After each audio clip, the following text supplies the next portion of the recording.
What's up, world? It's Willy What If here with another new video for you. This is part 5 of What If Deku and friends were isekai'd into the world of KONOSUBA. And as we're about to find out, a few more worlds may be involved than we first realized. Leave a like if you want to see more. Now let's begin. Part 5. The train whistle pierced the air, loud and clear over the muttering and shuffling of the crowd. Despite her lack of uniform, old habits ruled, and Tanya found herself saluting. "Farewell, First Lieutenant Serebrikov," Tanya said, a smile playing on her lips. "I'm glad we made it through together. And quat. "Thank you, Colonel Digarichav," Bisha responded, saluting seriously as well. Then she ruined it by smiling and jerking forward to wrap Tanya in a warm embrace. "I'll miss you. I know it's crazy, but we've been through so much and spent so much time together, ma'am. Well, I'm glad you survived. I wish we could stay together, but and quat. But if the Entente or any of the other players find me before I arrive in the US, I'll be tried for war crimes and executed," Tanya finished stiffly, awkwardly patting Visha on the back. This emotional outburst was most unprofessional of her. "Perhaps one day you can visit me in the US. I'm told it's nice there. And quat." Personally, Tanya was thrilled to be able to go and live in the Unified States. In her old world, they had been a great and peaceful country. True, when the world exploded again in 20 years they would become one of the main combatants, but it was better than remaining on this powder keg of a continent. She'd just have to make sure to get Bisha to join her before it went off. It shouldn't be hard to convince her new superiors that Bisha was a valuable asset. "Let's get going," one of her minders said, his German faintly accented. Tanya wasn't going to argue, and she and Visha separated. Was the other girl crying? Really? What was the point? Even if Tanya felt a strange pain in her chest. Shame, she always seemed to feel something like this in odd moments, like when she'd had to bury her own soldiers. But this wasn't like that. "Without you, I wouldn't have made it through, Colonel," Visha softly spoke, wiping away a tear and smiling. "Thank you, and God bless you. And quat." "I doubt that," Tanya snorted, making a face. "He and I don't seem to get along very well. Besides, now that I don't need him to fight, what would be the point? He's just another pompous old man. And quat." Just as Tanya began to turn away, a familiar sensation ran over her body as sound ceased, and the world ground to a halt. Letting out a heavy sigh, Tanya looked around. "I know you're there. Look, I beat Mary Sue. If you're going to pitch another fit I still won't bow down and worship you. I don't know what to tell you. You're hardly worthy of my respect and worship, even if you are a god. And quat." "You survived," the deep, reverberating voice thundered. Tanya didn't wince, she was used to these little tantrums by now. "And yet, you refuse to give obeisance despite surviving only through my power and mercy. And quat. Oh please. You tried to kill me at every turn. Sure, I tapped into your power now and then, but I doubt that was by your own designs. You're nothing but a big, malevolent battery. And quat." Tanya laughed, looking around absently to see if she could locate the source of the voice. "Go bother Visha. She likes you, for some reason. And quat." "I think I shall," Visha's voice said. Tanya's head snapped around, and she sucked in a horrified breath. Visha's face smiled at her, eyes glowing yellow. "I shall need a new champion now, foolish atheist. Your friend should do nicely. No? Perhaps she shall be the perfect tool to stir up division once more. If things get too peaceful, people may yet again forget why they need me after all. And quat." "No." Tanya snarled, taking half a step towards being X. "Get out of her. You can't have her. I won't allow you. She's my subordinate. My responsibility. My friend! And quat. She is my creation first and foremost. However, just like the rest of these pitiful creatures, being X chuckled, and effortlessly pushed Tanya away. "You won't even kill her like Mary Sue. Such a strong shield, a loved one's body. Why, to make it even sweeter, I'm certain I could even use this body to end you effortlessly. She's quite strong. And quat. You bastard." Tanya snarled again, and leapt at Visha even as the world snapped back into motion. Visha dodged, her eyes still glowing yellow with power. "God is great. And worthy of praise. You should have learned that lesson already, atheist. Now, I shall spend my life in service to our Lord, and His bountiful mercies. And quat." "No." Tanya wailed, stumbling to her knees. She suddenly kowtowed, prostrating herself before being X's new avatar. "You win. You win. I was wrong. I'll worship you. Your God, the greatest God. I, Tanya von Digarichav, am as nothing before the might of being X, the one true God of this world! And quat. It's too late. Tanya the evil dot and quat. Tanya looked up in horror as Vish's face smiled down at her. It wasn't Vish's smile. It could never be Vish's smile. Her smile was warm, friendly, kind. Even when Tanya didn't understand how Visha could smile, she always did. This mockery was cold, cruel, like Mary Sue's had been before Tanya had killed her. You are cast out, into outer darkness. Perhaps you shall live a long life. Perhaps this train shall crash, and you and everyone aboard shall perish. Or maybe your ship shall sink. It matters not. When you die, you are mine, as with everything else. And then, you shall end again, and again, until it amuses me no longer. But, for as long as you live, know that the one person you called friend is now your greatest enemy, for Visha Serebrikov is still surely my creature in creation. Your friend is dead. Rejoice. And quad. And then, being X turned away, walking off into the crowd. Tanya stood, tried to run after her, tried to plead further, to get Visha back, somehow. But her minders grabbed her, and hauled her onto the train. She didn't fight it. How could she? Despite the long years, it seemed she was still a pathetic little girl. What was the point to it all? They had taken her weapons. She didn't even have a knife. And now, being X had taken Visha. She'd watched her troops die, one by one. Watched them all picked off as the brutal heel of the Entente, Republic, Commonwealth, Federation, and finally and cruelly, the US ground them to dust. She tried to stay alive, to follow orders, and to help as many of her subordinates survive as she could. But Visha had been the only one left. And now, she was gone too. Tanya was brought to a private train compartment by her two minders. She slumped in her too large seat, her legs dangling above the swaying floor of the train. She could nearly reach now, but even at 15 she wasn't very tall, just over 1.5 meters. She felt small and helpless, listless and defeated. They were gone, all of them. Dead or worse. And sooner or later, she would be too. Feeling a bit down, are we ? And quat. Tanya looked up, startled by the smooth, silky voice from nowhere. She found herself looking at her own reflection in the red-tinted glasses of the man across from her. She glanced at her two minders, but they both seemed fast asleep, instantly making her guard rise higher. Oh, don't worry, they won't bother us. They're just napping. For now, the man chuckled, leaning back and spreading his arms out over the back of his seat as he crossed one leg over the other. He grinned, and the sight made Tanya flinch. His teeth were pointed to razor-sharp fangs, every last one of them. Who are you? Tanya hissed, reaching for her minder's jacket to where she knew the pistol would be kept. This thing was dressed all in red, with a wide-brimmed cap, long overcoat, and tie. A hit of a white waistcoat peeked out of his collar, and his boots were neatly polished and dark black. Oh, I think you know, or at least have some ideas. And quad. The man chuckled. He reached into his jacket, pulling out a pack of cigarettes and tapping one out. Smoke ? And quad. No, it's an unsightly habit. I would prefer it if you didn't in my company. And quad. Tanya said crisply. Ha, very well. I suppose I can wait. And quad. He tucked the cigarettes away again.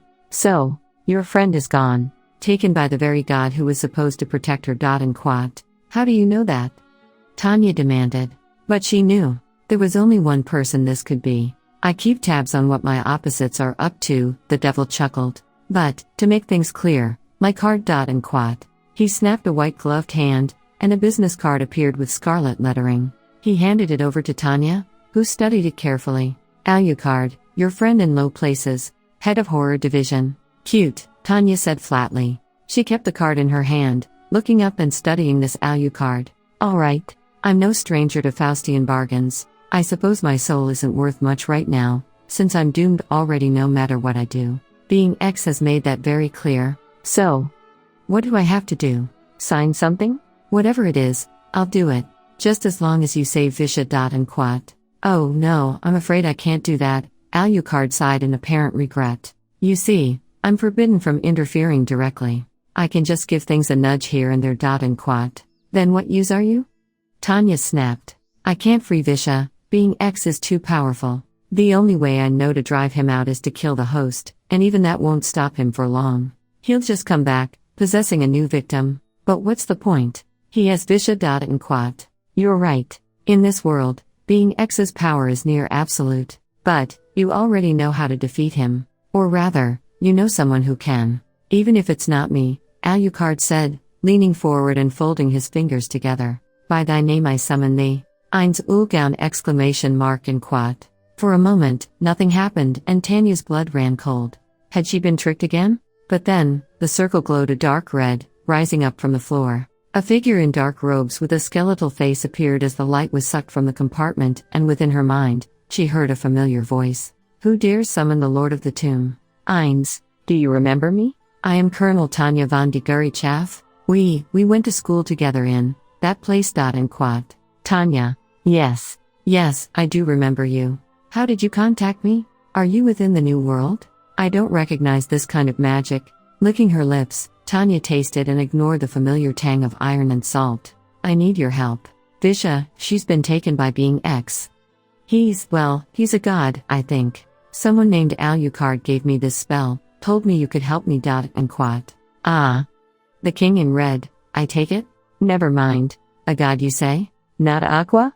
No, not her. I don't know where she is, the useless fool. Being X is far more dangerous. He's possessed Visha. I don't know how to get her free. And quat. I see. Well, perhaps I can help you with that.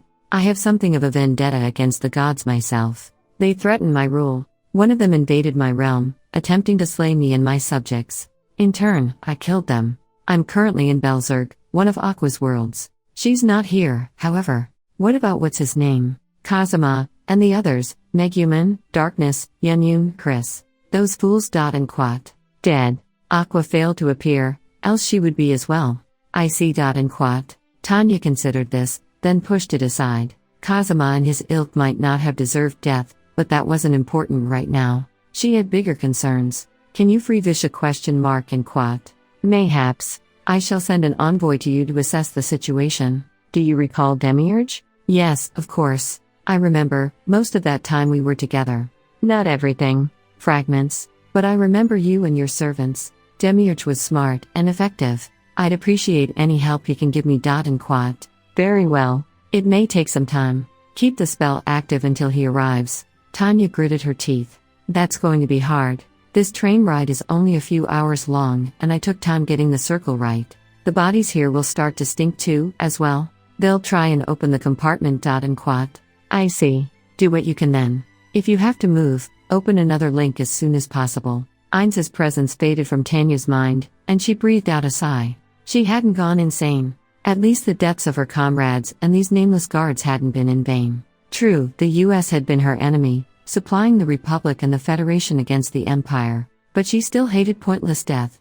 Her own most of all. Soon though, she had no time for stray thoughts, the situation becoming uncomfortable. She had to continually feed the spell mana, and her legs were growing cramped as she was forced to remain in a squatting position to keep the spell active, to say nothing of the blood annoyingly dripping on her ankles. Then the pounding on the door came. What's going on here? We haven't received your check-in verifications. Hey, wait, is that blood leaking into the hall? Open up in there! And quat. Sorry, I cut myself a bit on the frame. And quat. Tanya said in her sweetest voice. It's okay, we've bandaged it up. I'm fine! And quat. What? There's too much blood for a little cut?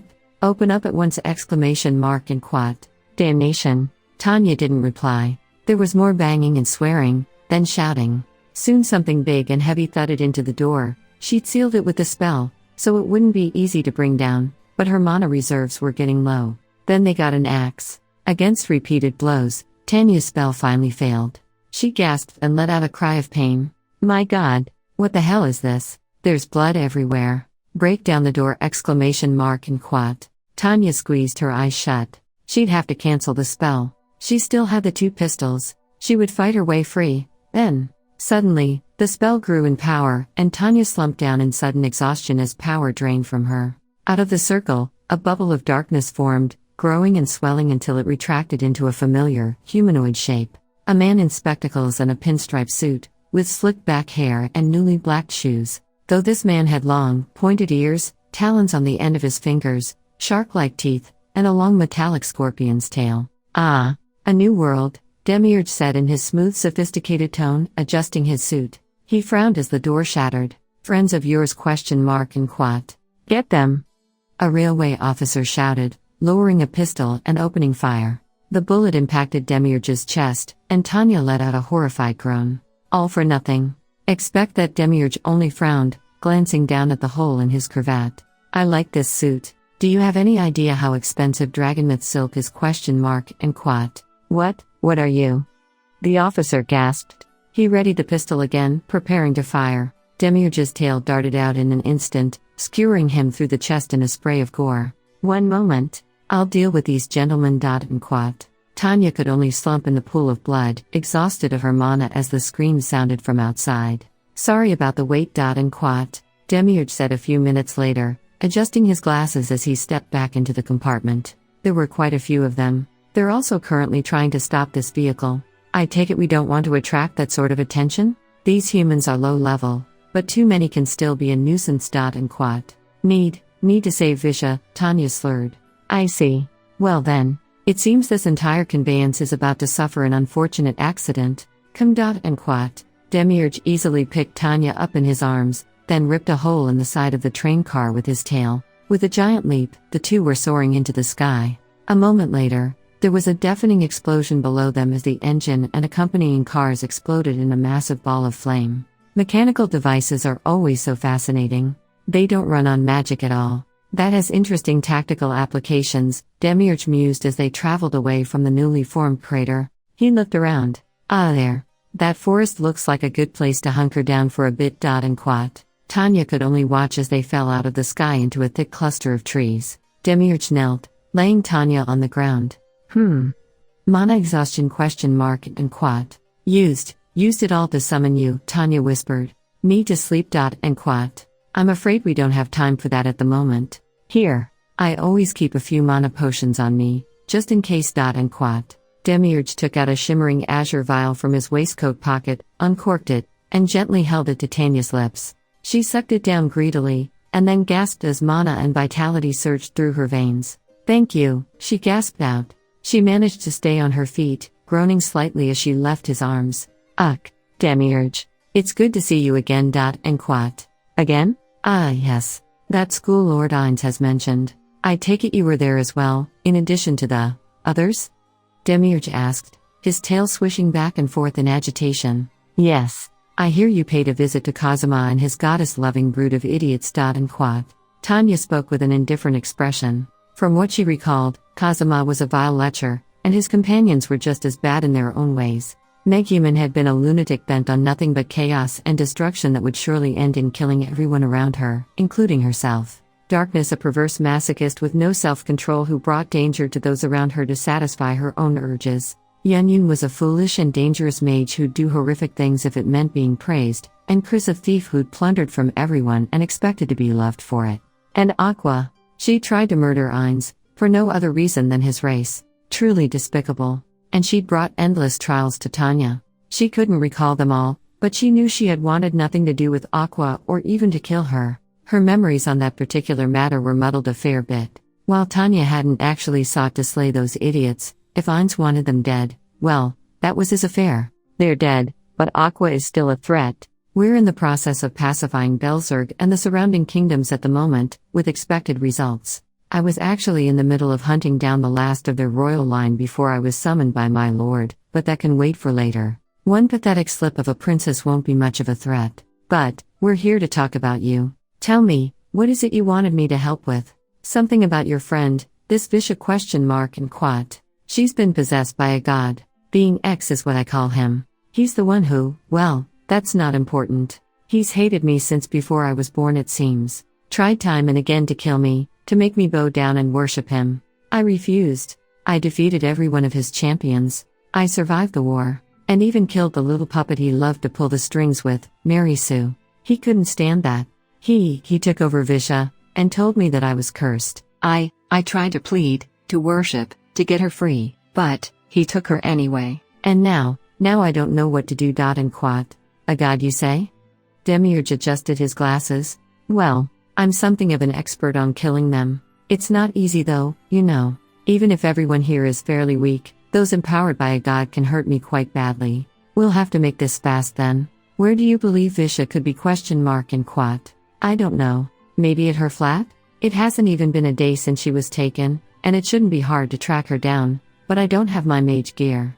I can't just fly around and find her, Tanya said, her hands clenched into fists. Not a problem. You're strong for a human. I think I can teach you the flight spell. Demiurge waved off the concern. He pressed a finger to Tanya's forehead.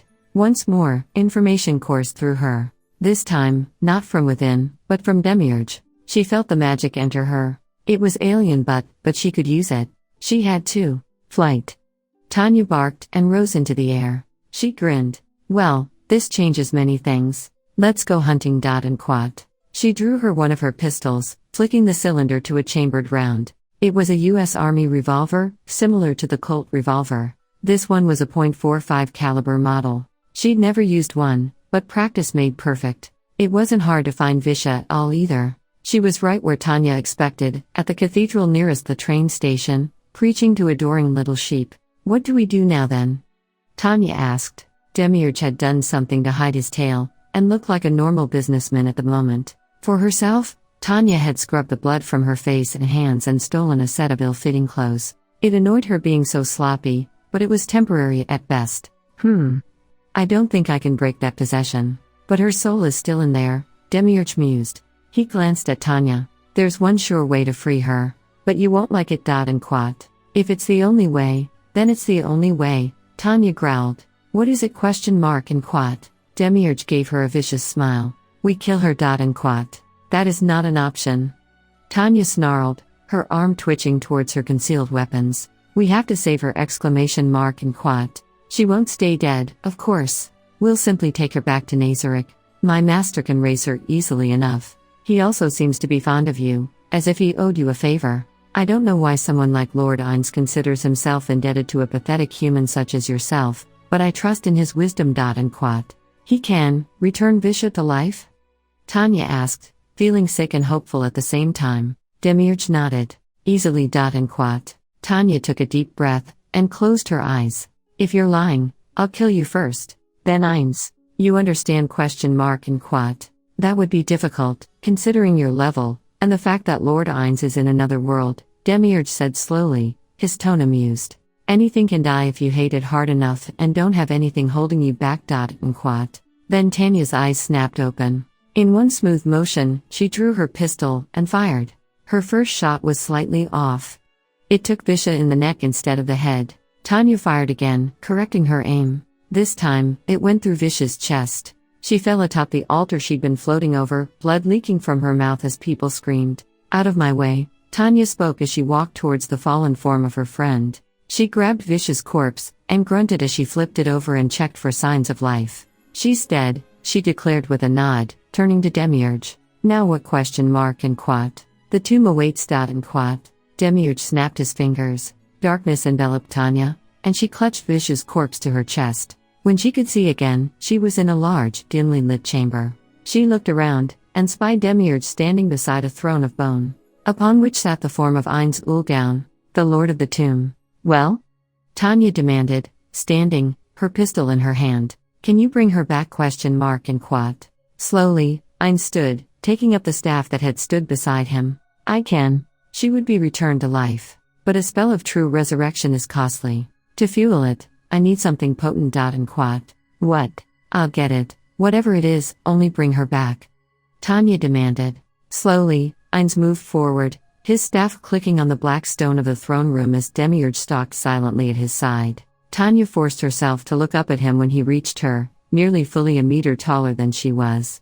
Her grip on her pistol tightened. She had to save Visha. Oh God! She had killed Visha. Twice. To raise someone in truth requires the blood of a god. I have some on me, as it happens. I was planning on saving it. But, you could pay me back, as it were. Tell me, would you be willing to undertake the slaughter of gods?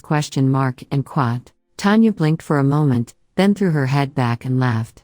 I would have even if we didn't need their blood! And quat. Very well, but I shall not do this on your word alone. You must swear yourself to me, and to my service, Ainz said, extending a bony hand to her. It was encrusted with jeweled rings, each thrumming with eldritch power. There was no hesitation. Tanya bent and kissed a ring. She wasn't a leader, not really. She needed orders, someone to follow, someone to direct her at an enemy. If Ainz would bring back Visha, well, he'd never helped kill any of her soldiers like the Unified States had. I, Tanya von Digari Chaff, do swear myself to the service of Ainz Ulgaun, overlord of the great tomb of Nazarick. I will be your gachager, and bring you the blood of the being X as payment for saving my friend, Visha. And quat. Something more than wind and words escaped from Tanya's mouth, and was sucked into Ainz's staff. It is done. Arise, Field Marshal. And quat. Then Ainz raised his staff, and his eyes glowed red. True resurrection! And quat.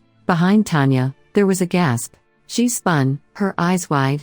Slowly, Visha sat up, clutching her head.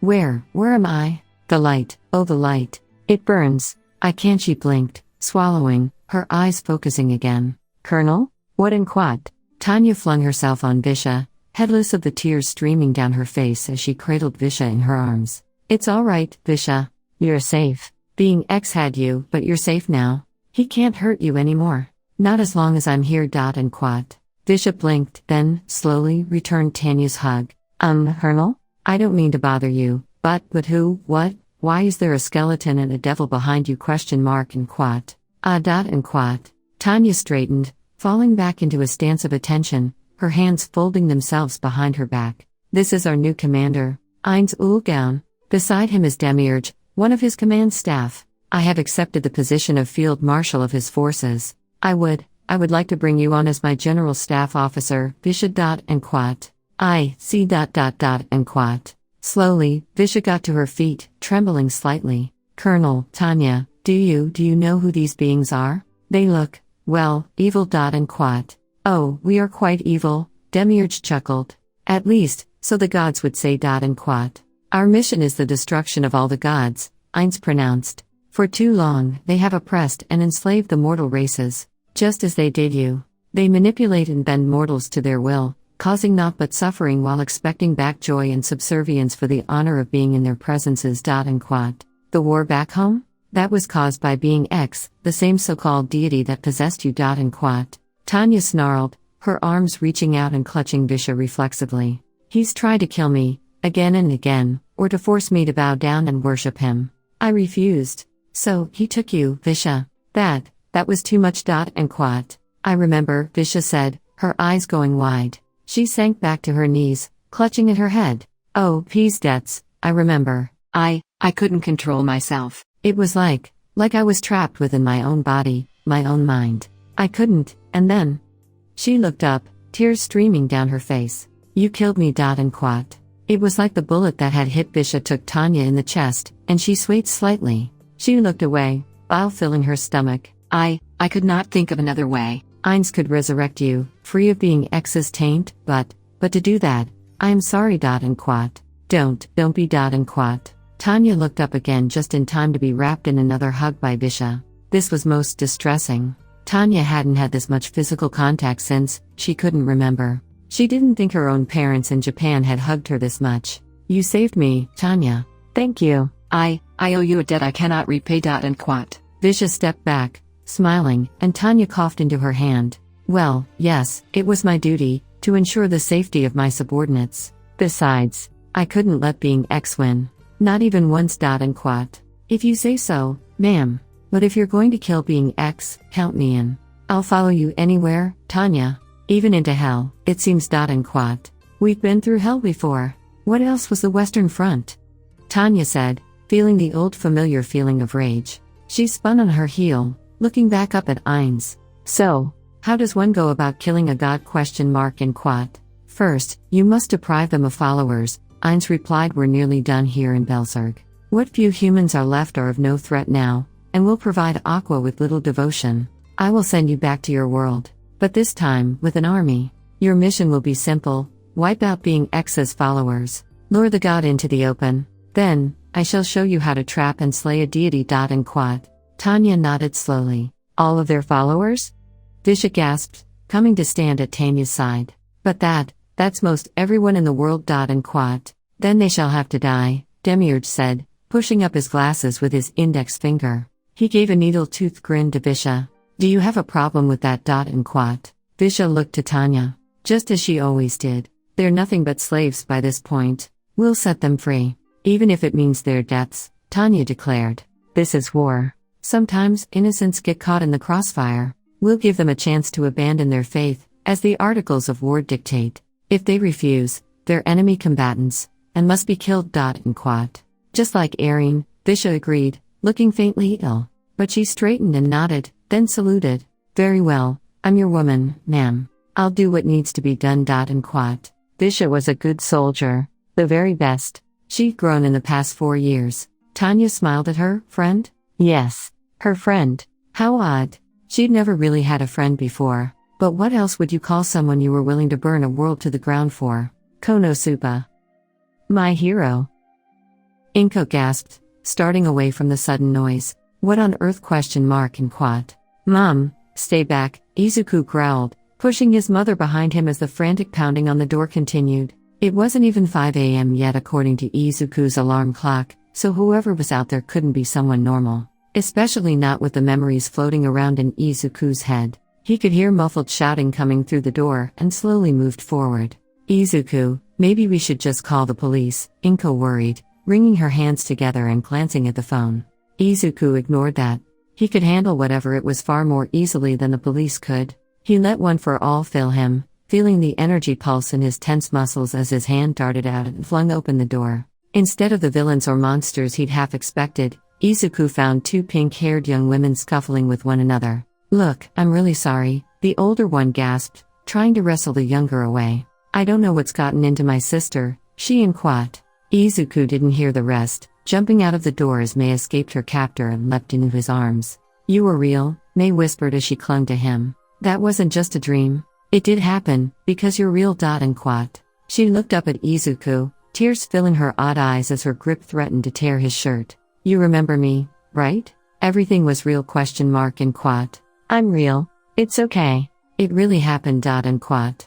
Izuku breathed out, feeling the adrenaline he was running on bottom out to stark relief. After what felt like an eternity of contact, he lovingly raised his hand to Mei's cheek. Then he kissed her. They had to break apart quickly, however, from the twin squawks of outrage around them, as they'd forgotten about their guardians. Izuku, what on earth are you? And quat. Alright, hold up, what the hell is happening? Mei, I swear to God, if this is some sort of prank. And quat. Shut the hell up. It's 4 o'clock in the damn morning. A voice drowned out both his mother and presumably Mei's sister's indignation, coming from the apartment across from them. Izuku winced, but Mei was quick to spin around and yell right back. You be quiet. We are doing something very important! And quat. I don't care. Shut up or I'm calling the damn cops! And quat. Mei, maybe we should go inside, Izuku said. After carefully taking his hands away from her sides, he even managed a quick bow to her apparent older sister. Hello. You must be Hari Hatsum. Please, come inside. And quat. Yeah, okay, Hari sighed. Jesus. What the hell, Mei? This is weird even for you. And quat. Izuku stepped back inside, arm in arm with Mei, where his mother was still staring at him, her mouth hanging open. He swallowed. This is Mei. She's mine. And quat. I'm his wife.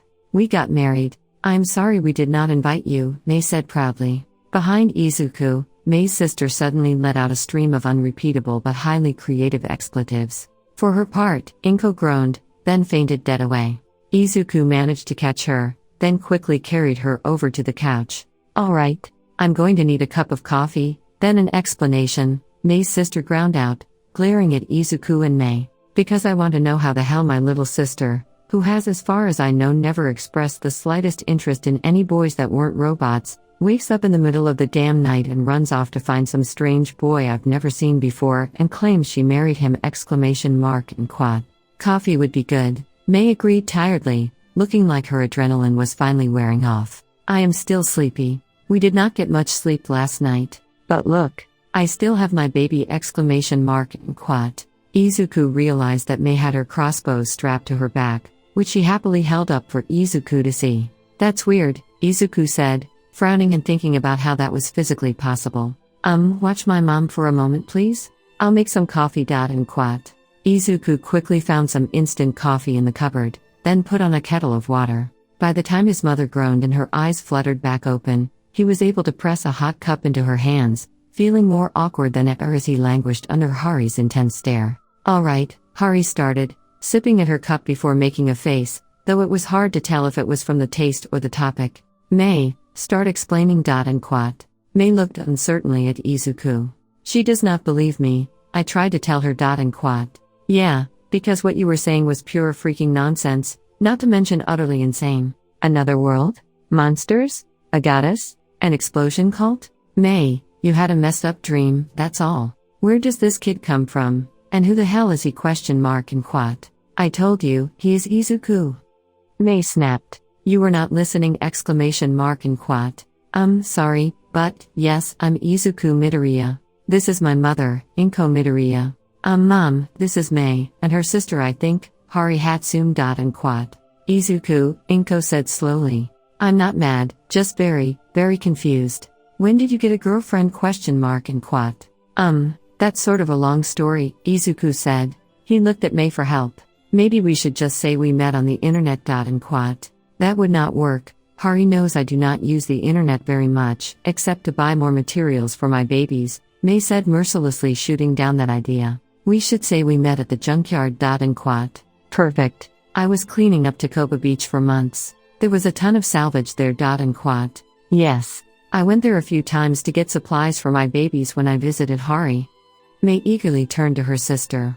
We met at Takoba Beach while I was looking for scrap. And quat. Hari closed her eyes with a hand to her face and gritted her teeth. May, I just heard you and this boy say you were lying and making that story up. And quat. Hari, you can either believe we met at the beach looking for salvage, or that we met when I was running away from the undead with my wizard friend Megumin and Izuku came with the goddess Aqua and saved us. And quat. Yeah, okay. Two met at the beach, then. And quat. Hari grumbled and opened her eyes. She glanced at Inko. This make any sense to you? Your kid play any weird online games or something? And quat. I don't think so. All he really does is study and work out, Inko admitted. What if I told you I met May while I was looking for school supplies? Right. We both go to UA. And quat. Yes, but Hari thinks I have not started school yet, and I checked the calendar. This is the first day of school. That weird man said he was doing a rollback. I think he put us back in time, May pointed out with a small tilt of her head. That would make sense, as I think I accidentally created a small black hole which would have destroyed most of Japan, if not the Earth. It was a very big explosion after all. And quat. We really did go back 3 months then. And quat. Izuku muttered, rubbing his forehead. This is insane. And quat. Izuku, are you talking about time travel? Inko asked, baffled. Izuku glanced at May desperately, and she simply shrugged. Yes? And quat. Hari, would you believe I accidentally made a super cute baby that made a hole in the space-time continuum and flung Izuku and I back in time? May suddenly asked. Hari blinked slowly. Actually, that's the first thing you've said that I would sort of buy. And quat. Do you have some sort of time travel quirk? Inko asked May, looking worried. Oh no, my quirk just makes my eyes very good. But I am a great inventor. I make super cute babies, like this. May proudly held up her crossbow. This one I will have to make with more advanced materials. My resources were limited when I made this one, but I do love number 78 very much. Not as much as Izuku though. Did I mention we got married? And quat. We got married in the future, Izuku added. We knew each other for a long time, and we were definitely adults. And quat. May eyed Izuku sideways, but when he motioned frantically she quickly nodded. Yes. We were 20, which is how old adults are. Hari, you were 24, and you definitely had a boyfriend and were not jealous at all. And quat. This is completely nuts, Hari groaned. Mom and Dad are going to freaking kill me. Jesus. How am I going to explain this to them, May? You were just supposed to stay with me while you went to school at UA. It was supposed to be fun. You could even help me in the shop when you weren't at school. My boss was totally stoked when he heard how good of a mechanic my baby sister is! And quat. Right, May said she's from Kyoto but you got a job here in Mufasu as a mechanic, and she was living with you to go to UA. Izuku went along with the lie. We spent a lot of time together. And quat. Yes, we went to school together, and I made super cute babies for Izuku, and he won the sports festival and beat up lots of bad guys like. And quat. May boasted before suddenly breaking down crying. Zuku quickly hurried over, embracing May as she wept. Tears filled his own eyes. It's okay, May. Blue Anton, all the others, they're alive, now. That guy Smith, he said he fixed it all when he did the rollback, Izuku said gently, trying to comfort May as much as himself. And I'm sure Aqua, Megumin, Darkness, and Kazuma, they're back where they belong too, happy. And we'll see Uraka and Tokoyami at school. And Quad. Will they remember us? Mei whispered. Just then, Izuku's phone buzzed. He drew it out of his pocket and found a text. Hey, this is going to sound crazy, but do you remember me? Or what happened last night? Izuku read aloud. He grinned widely. It's from Uraka's number! And Quad. Tell her I remember her, and we'll make her lots of super cute babies, Mei said quickly. Izuku quickly typed out a reply, letting Uraka know Mei was with him and that they both remembered. While Izuku and Mei were talking, Inko and Hari had their own whispered conversation. Izuku looked up to see his mother looking worried, but obviously forcing herself to smile. Izuku, I don't know what's happened, but, well, I'm glad you found a girlfriend. And Quad. Mei, I'm also happy you have a boyfriend, Hari agreed, before raising a fist threateningly. But so help me God, I'm going to kill you if you start calling yourself Mei Midoriya and telling everyone you're married! And Quad. Well, I'm not going to stop having sex with Izuku, Mei said bluntly. We were married by two goddesses, so it counts. And Quad. Hari put her head in her hands, clearly struggling not to scream, while Inko took a deep breath. Izuku, what exactly have you? And Quad. We're being safe, Mom. We know we're not ready to have kids, Izuku reassured her with a deep blush on his face, wishing desperately this conversation never happened. Yes, Izuku always says the goddess Iris pats her chest, Mei stated as if it explained everything. Which it did, just not to the two who wanted actual answers. Izuku blinked at the sudden reminder. Huh? Does that still work? The goddess Iris pads her chest. And Quad. Izuku felt the increasingly familiar sensation and blushed, while Mei peered down at Izuku's groin expectantly. I'm not going to ask, Hari sighed. Look, you're a bit young, but, well, I'd be lying if I said I didn't fool around behind Mom and Dad's back in high school too. I'm still putting you on the damn pill. And Quad. Just don't wind up like me and your father, Izuku, Inko managed to say, wringing her hands. We thought having a child would fix our relationship, but ... And Quad. Don't worry, Mom. I know it sounds crazy, but Mei and I have been through a lot together, Izuku chuckled, not wanting to go down that path. He then stood up, sighing. All right, it's already morning now. Who wants breakfast? And Quad. Yeah, no, we're going out to eat. This coffee tastes like ass, Hari disagreed immediately, standing herself. Shit, I'm going to have to call into work today. I think you and I have some talking to do, Mrs. Midoriya. And Quad. Sometime later, after a good deal more embarrassing and probing questions, Hari dropped Izuku and Mei off in front of UA High, half an hour before school started. You two behave yourselves, she ordered, leaning her head out of her car. I don't know what the hell happened yet, but, well, it seems like you care about each other at least. Have fun in the hero course, both of you. And Quad. Hero course? Mei said, frowning. Izuku is in the hero course. I am in 1H, in the support course. And Quad. What? No, you're not. Check your damn class schedule, Hari ordered. Look, I've gotta go, the boss won't let me call in too late because I'm still new. Take the train home, Mei, I'll see you then. And Quad. And then she drove off, leaving Izuku and Mei standing together as students filtered past them into the school. Mei took off her backpack, digging inside the mess of papers until she found her class schedule. Class 1A? This does not make sense. Izuku, you remember, I was in 1H, Mei exclaimed, holding up the paper to him. Yeah, that's really weird. Didn't you take the support course entrance exam? Izuku agreed, pondering where this change came from. Mei shook her head. No, I got a recommendation because my babies are the cutest. I remember meeting with Mr. Meijima. Hari had to drive me all the way from Kyoto. She was very excited when I got in. And Quad. Wow, that makes sense I guess. You are the most brilliant girl I've ever seen, Izuku admitted. He suddenly started, spinning about as a student shuffled past them. Kachan! And Quad. Huh? Bakugo looked up, appearing to have been lost in his own thoughts. Oh, hey, Deku! And Quad. Izuku swallowed. He'd have to start off on the right foot this time. Listen, Kachan, I'm sorry for hiding my quirk from you. I can't tell you much, but I want you to know, I still want to be friends. I look up to you, you're strong. And Quad. Bakugo looked at Izuku blankly for a moment, then shrugged. Yeah, okay. On one condition. You quit calling me fucking Kachan. You can call me Katsuki, I don't give a damn. But we're not 5 anymore, Deku. And Quat. Well, you don't call Izuku useless. Mei snapped. He is a hard worker and has lots of muscles, and is very smart, and he can fight lots of bad guys! And Quat. Bakugo frowned at Mei. Who the fuck are you? Goggles? And Quat. Izuku gritted his teeth to bite down an uncharacteristic instinct to shove Bakugo's teeth down his throat. Katsuki, this is Mei. She's my, girlfriend. And Quat. What? Since when the hell do you? Bakugo's eyes narrowed. Wait. You're the one, aren't you? From right. Okay. And Quat. Bakugo breathed out through his nose, looking around. Listen. We've got to talk later, nerd. Damn it. There's some shit we need to discuss. I don't know who all I can trust. But you're pure as a damn virgin, so. And Quat. Izuku is not a virgin. Neat. Mei snapped. He is my boyfriend! And Quat. That seemed to startle Bakugo off his train of thought. Wait, what? Shit.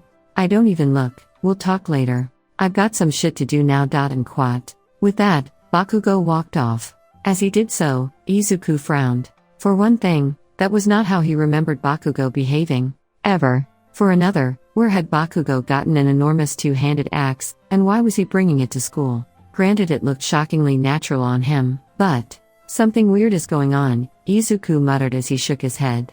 Come on. Let's go figure out what's going on with your class schedule. And Quat. As it turned out, Mei really was in class 1A now, which both of them found baffling for different reasons. Yes, you're in the hero course, dear, I'm quite certain, the secretary said, annoyed at the resistance towards such a coveted position. Now please, there are still lots of students with questions about their schedules. Take a map and hurry along. Class starts in a few minutes. And Quat. This left Izuku and Mei walking away, sharing confused looks. Well, I mean, at least we get to be in class together? Izuku said. Yes, that will not be so bad. All of the kids in 1H were dumb and boring, Mei agreed. She smiled widely. I will have 3 friends at school now. I have never had friends at school before. This will be great! And Quat. You never had friends before? Izuku asked, feeling a pang in his chest. Mei shrugged. People think I am weird, and I had bad social skills, and I was in special education, and I only cared about my babies before anyway. Now, things are different. And Quat. Really? You were in special ed too? Izuku asked, surprised. Mei blushed. Yes. I did not tell you, but, I'm autistic. And Quat. Really? That's cool. I was, quirkless. They put me in special education too for counseling since that's considered a disability before, well, you know, Izuku admitted. Oh right, because you got your quirk from, Mei looked around, then leaned in and lowered her voice. All Might. And Quat. Right, yeah, that's a secret still though. I'll have to talk to him soon too. I'll introduce the two of you, it will be great, Izuku agreed with a wide grin. As they approached Class 1A, Izuku could already hear a commotion. Students around them were also stopping and looking down the hall, where shouting could be heard. Izuku and Mei hurried forward, watching as a tall blonde girl Izuku had never seen before grimly strode through the halls. She had a student tucked under each of her arms, and they were both kicking and yelling at the top of their lungs. Damn it, put me down. I refuse. You can't make me. I'm going back to being a full-time NEET. The boy she was carrying shouted, I'm going to be a NEET too. The girl wailed as she struggled to free herself from her captor's grip, small fists pitifully hitting the larger girl's back as she flailed about. We will sit in our apartment all day, and do nothing but play video games and eat junk food. So put me down, before I cast explosion on you! And Quat. Wait, is that? Izuku gasped the familiar phrase. Mei, however, grinned and ran forward. Darkness. Kazuma. Megumin. It's me, Mei! And Quat. Kazuma and Megumin ceased their struggles, looking up in surprise. Mei. And Quat. Darkness said, nodding. After a closer look, Izuku could tell it was her, but she looked different, younger somehow. She suddenly dropped her burdens, who landed with a loud thud and muffled groans. Perhaps you can talk some sense into these two. And Quat. Hi, Mei said, grinning widely and kneeling in front of Megumin. Are you coming to school here now too?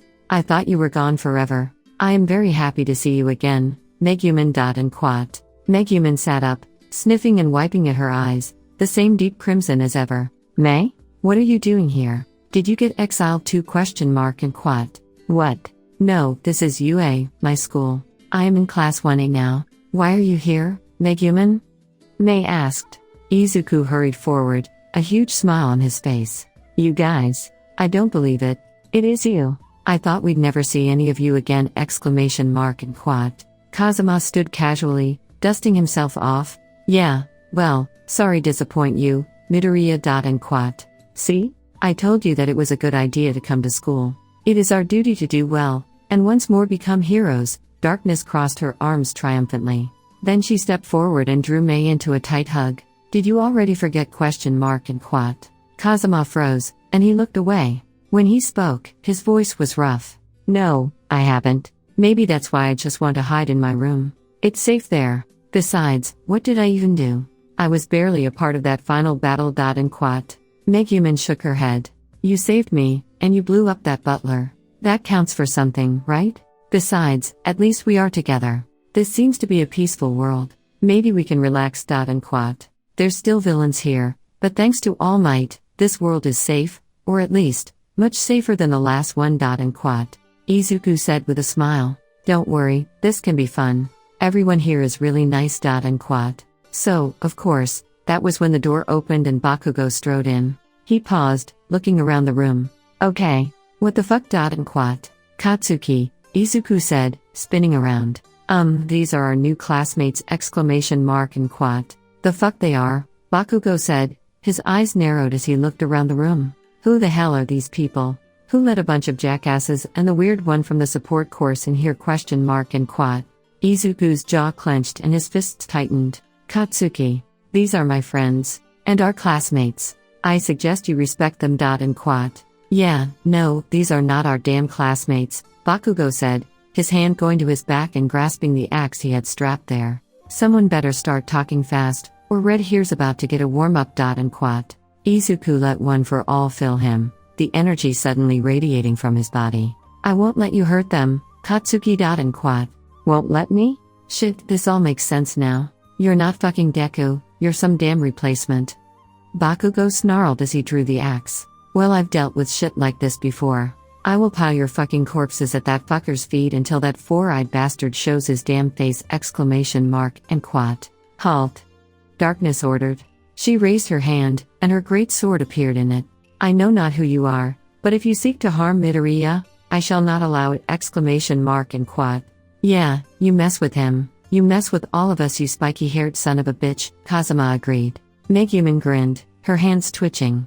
Let me blow him up. I wanna blow him up! And quat. That's my line, Bakugo roared, blasts emanating from his hands as he gripped his axe. Alright, let's do this. Come on. I'll beat you all.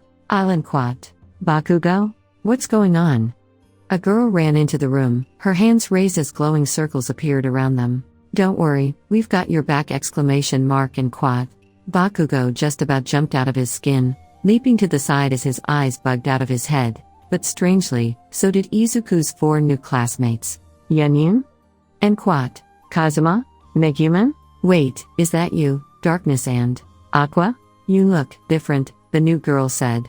Bakugo, why are you fighting my friends? And quat. Bakugo's head jerked around. Wait, you know these jerk-offs? And what the fuck are you doing here, Yunyun? I thought shit, what's going on? And quat. I sort of got banished here, Yunyun admitted. They realized I'd been staying in the Divine Realm and kicked me out. I thought I was getting sent back to Belzerk, but, well, we sort of woke up here. And quat. We? Kazuma demanded. Who the fuck is we?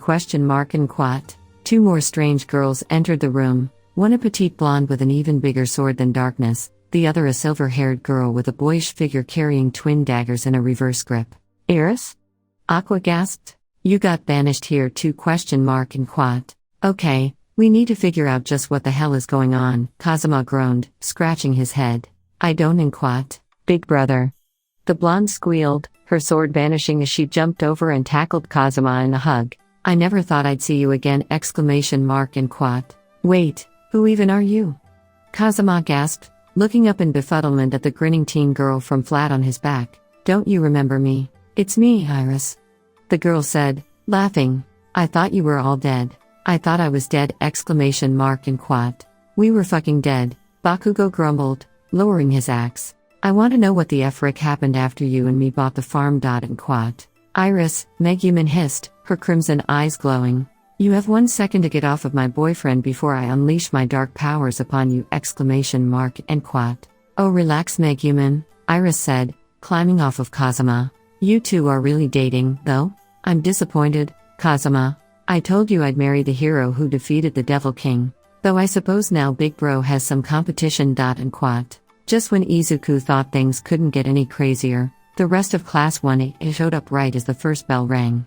This time, Izuku saw some of the people he expected. Todoroki, Ida, Kaminari and Yaoyorozu arrived in a group, along with Uraka who was talking with Ida. Then came Sero, Ashido, and Kirishima, who seemed to recognize the strange new students. Last of all came Tokoyami, who shuffled and looking depressed, but upon seeing Darkness let out a cry and ran over to embrace her. I thought you were gone forever, Darkness whispered, returning the embrace and giving Tokoyami a tight squeeze back. Hiya toots, we're back.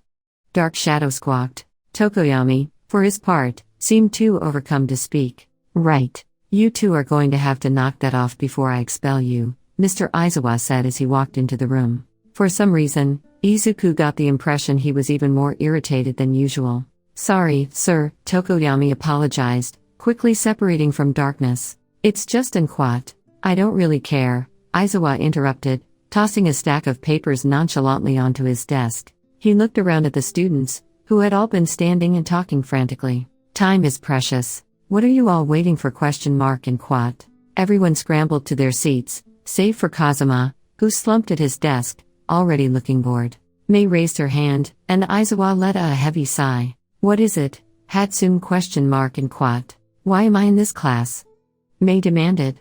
I was in the support class. This is very strange. And quat. Aizawa frowned. What do you mean? Be rational for once. You were placed in the hero course on recommendations. We had a lot of those this year, which is why we've opened up a third class. And quat. With a sigh, Aizawa sank down into his chair. Immediately, a loud, wet fart resounded through the room. Everyone stared in shock, while Aizawa closed his eyes, gritting his teeth. I'm going to kill that woman. And quat. Who are you anyway? Kazuma asked, his legs kicked up on his desk. Some sort of bum who wandered into the school? And quat. Kazuma, that's the teacher, Shota Aizawa. He's a pro hero, Uraka hissed, slapping at his feet. Rolling his eyes, Kazuma straightened up in his seat. A pro hero? What, are heroes in this world? And quat. Kazuma rubbed his side as Uraka continued to glare at him, even after having elbowed him in the gut.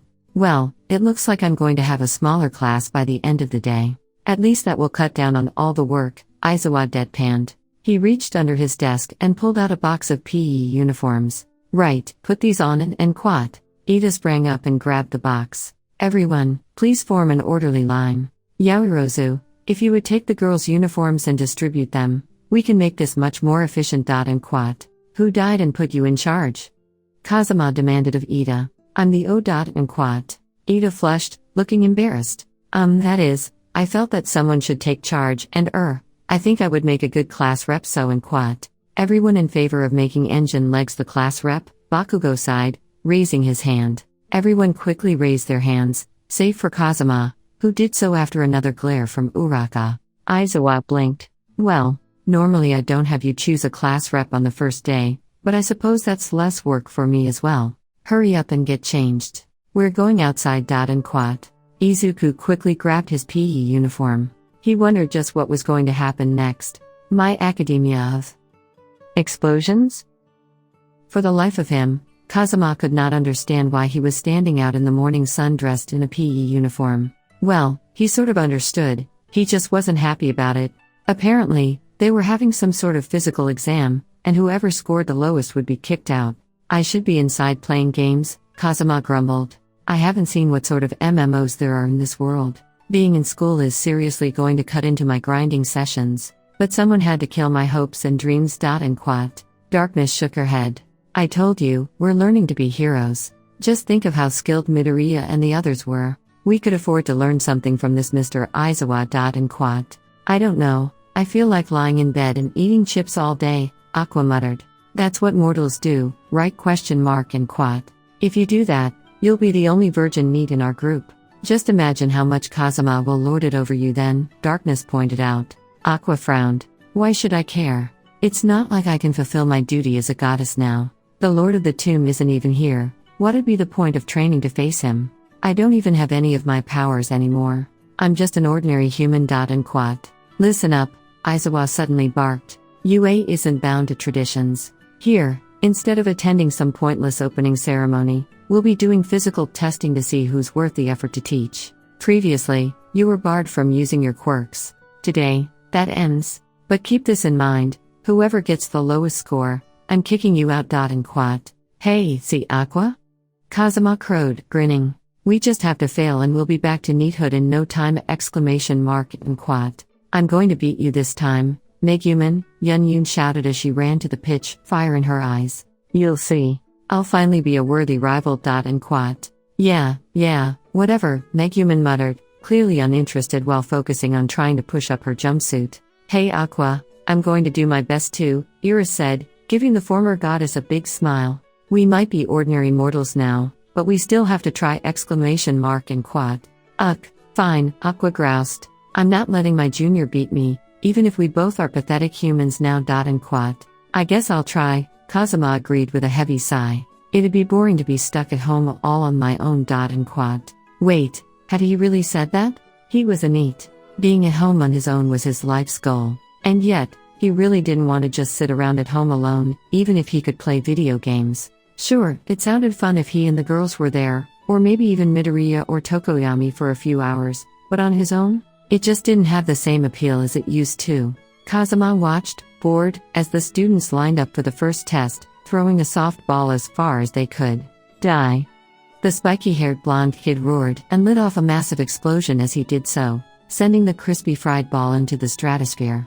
Wait, we can use detonation magic?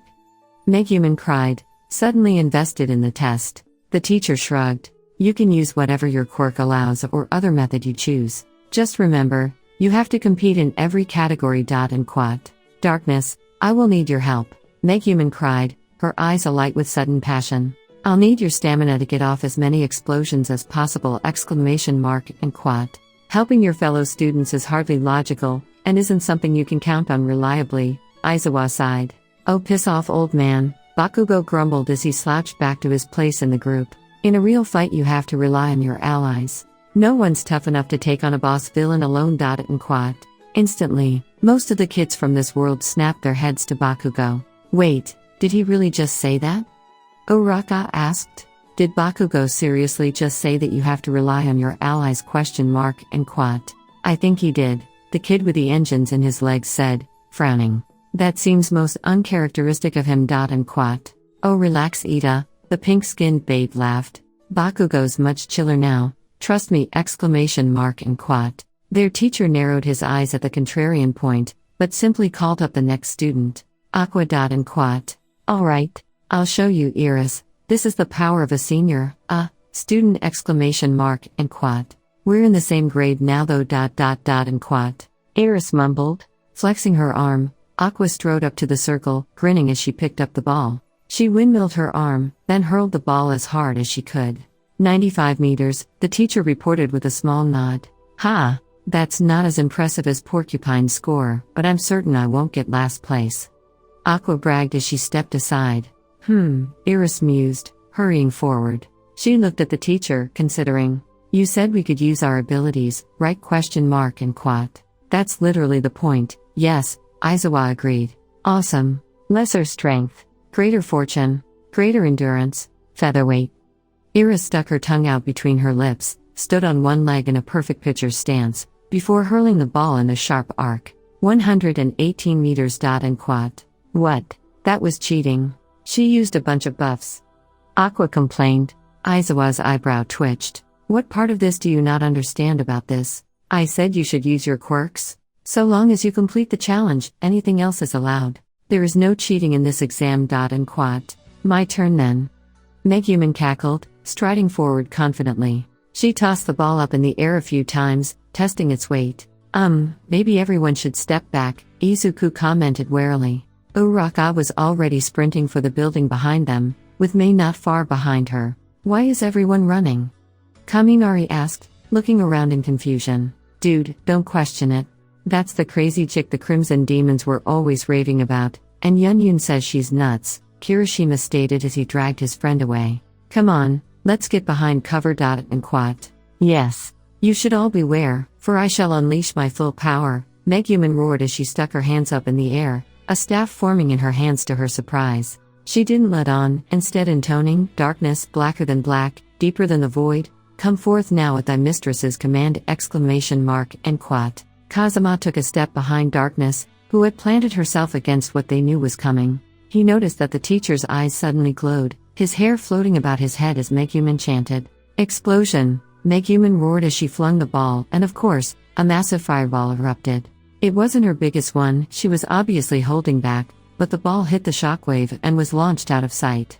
They really went through the softballs at this school. Hey. How many points, Kazuma? Megumin giggled from her position flat on her back. Kazuma rubbed his chin as their classmates slowly returned. Well, I noticed that one wasn't full power, so I have to give you credit there. You clearly timed it well, so that the ball would catch the shockwave just right. I give you full points for technique, but I have to take a few off for power. 85 points. And Quat. Well, congratulations. You turned your ball to ash mid-flight, so I can't mark where it landed, their teacher deadpanned. So, since I didn't get a number, and Quat. The ball was mostly intact during flight, but I last saw it intact upon entering the lower part of the stratosphere at about 25 kilometers, Mei piped up. That was a great explosion, Megumin. Let me try next! And Quat. Will that even work? Megumin asked as Kazuma picked her up and carried her back over to the class. I mean, I'm not you know what anymore either. And Quat. It's probably fine. They said I could keep my spells and gear, so I think we'll be alright. Which is good because my quirk is just Zoom, which makes my eyesight very good, Mei remarked. All the while their teacher was looking out at the field, studying the crater as well as where the last located location was for the ball. From the way his brow twitched, Kazuma guessed he was developing a migraine. Izuku glanced at Megumin, who gave him a smug grin. That was impressive, but it doesn't mean anything if you and Quat. Drain touch, Kazuma said, resting his hand on Darkness' leg, the other on Megumin's head as she lay on the ground. Darkness let out a throaty moan, which made most of their classmates wince and awkwardly look away. Wait, is she? Kaminari asked, a blush staining his cheeks. Have a care, Kazuma, Tokoyami growled. She is my lover, not yours. And Quat. Oh relax bird brain, she's got stamina to spare, Kazuma said.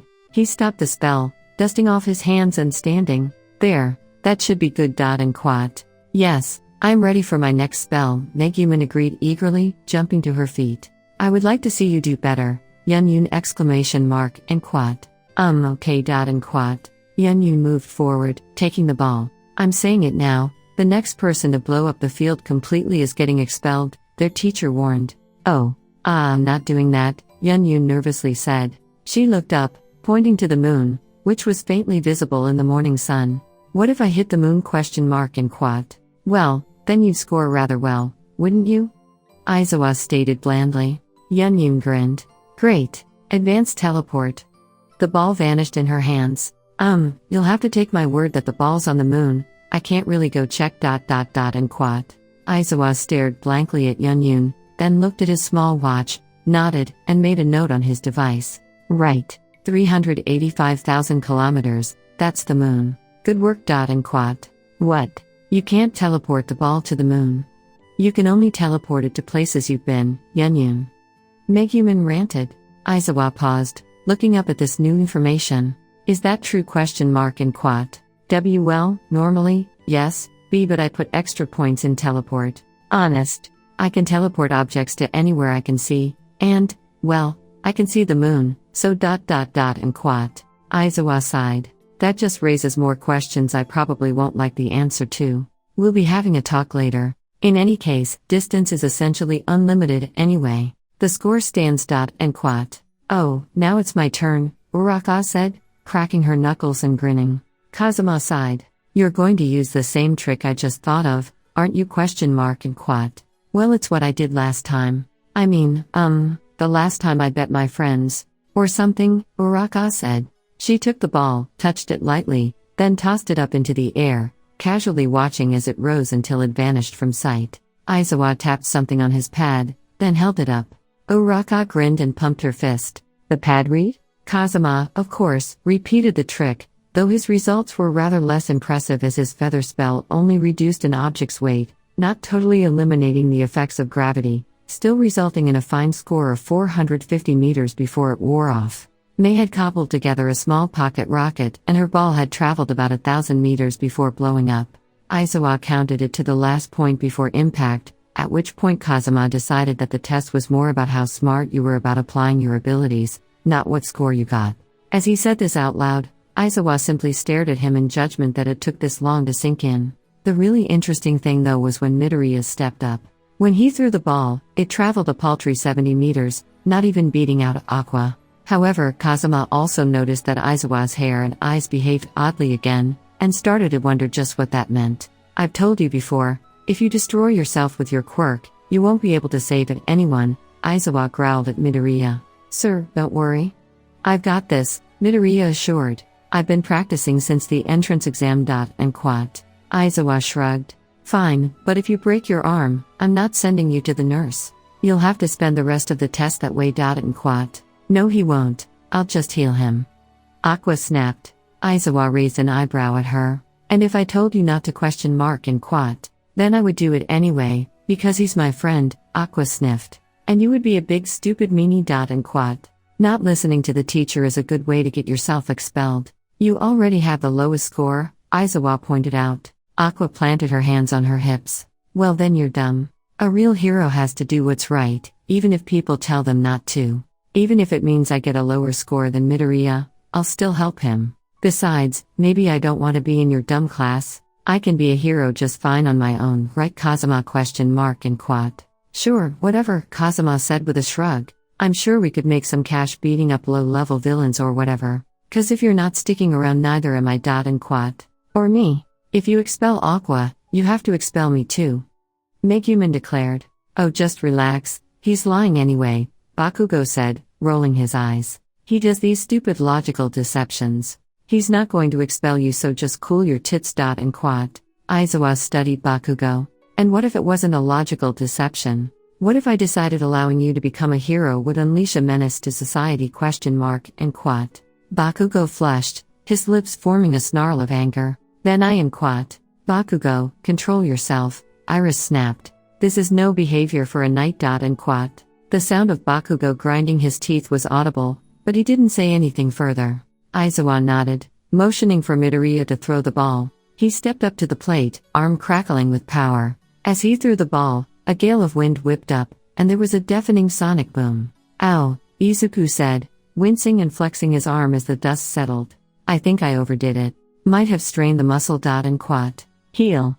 Aqua said, and then stuck her tongue out at Izuku. Right. Well, you didn't break your arm at least, so I suppose I'll count that, Izuku sighed. But you still need better control. And quat. Yes sir, sorry. Next time I'll hold back a little more. I wanted to show off, Izuku admitted. No showboating, Izuku said. It's a waste of energy. Still, you were just short of low Earth orbit. So 1,000 kilometers. Next is Iris. And quat. Just watch me, big bro, Iris said with a grin, running up to the plate. Who's this chick?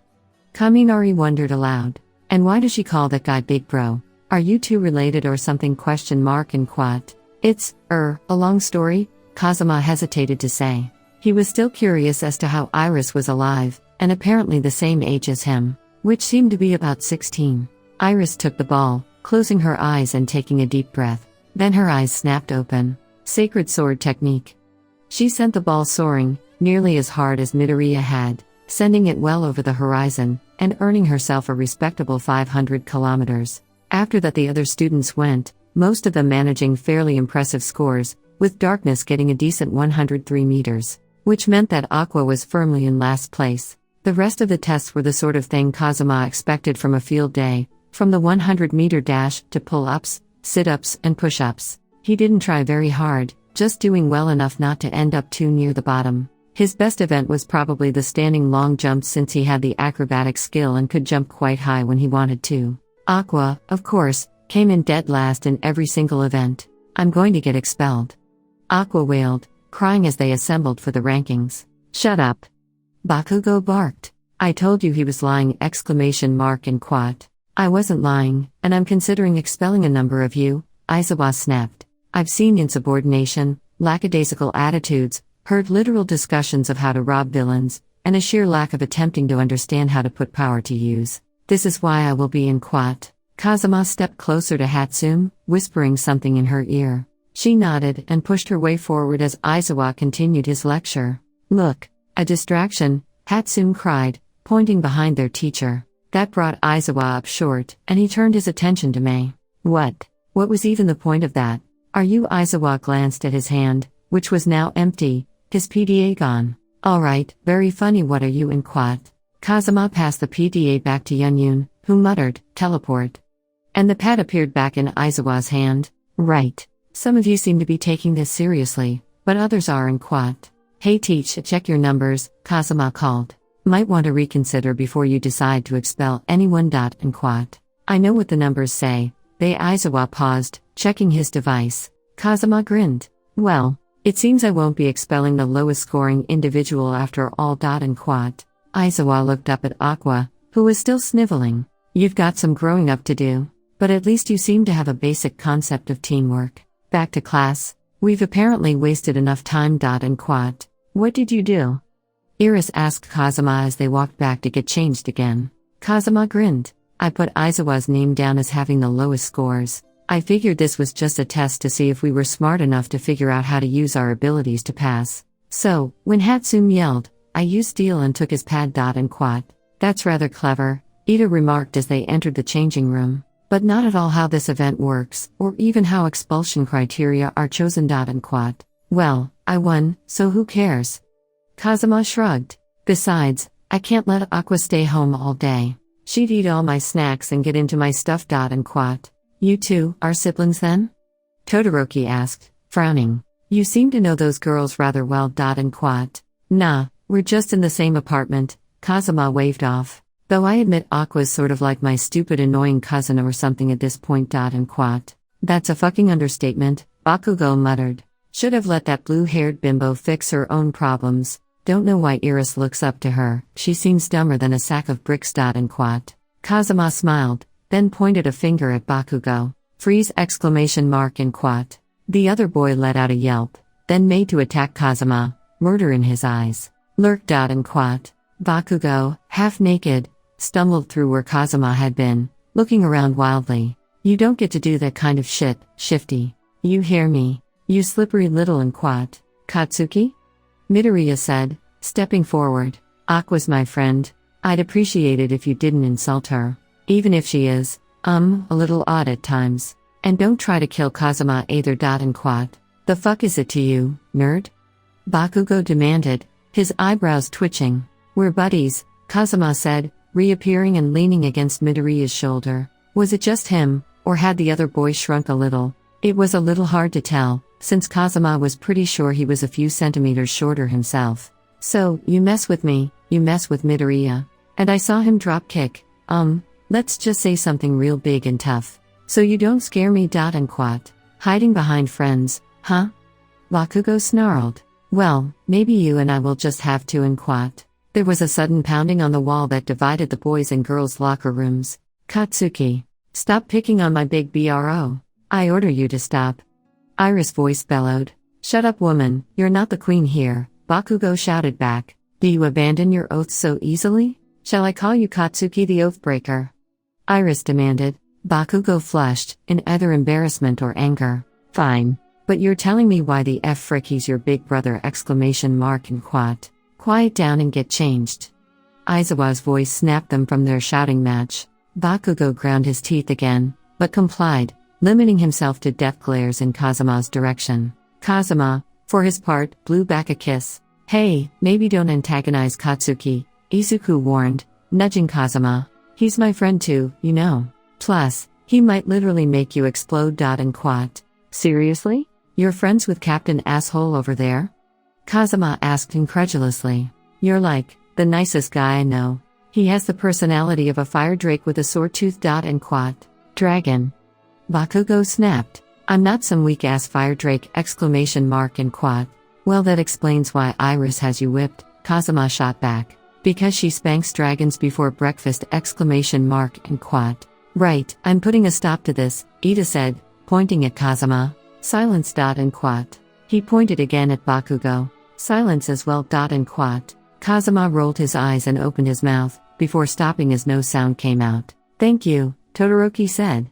That was getting irritating. And quad. Bakugo waved his hands and lit off a few silent explosions, making rude gestures in both Ida's and Kazuma's direction. I'm not lifting it until you both behave, Ida said stubbornly. He glanced at Kazuma, who was pulling down one eyelid while he flipped Bakugo off. Perhaps I should have Kaminari shock both of you. And quad. Oh, I'm up for it. Kaminari laughed. Wait till you get a load of my powers! And quad. Where'd you learn a silence spell? Midoriya asked curiously. Ida flushed.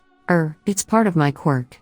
Don't be absurd, magic doesn't exist. And quad. Dude, even I can figure out something's going on, Kaminari said, patting Ida on the shoulder. Bet they had the same thing happen we did. And quad.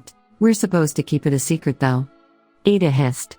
We'll talk about it later, Todoroki said, finishing tying his shoe.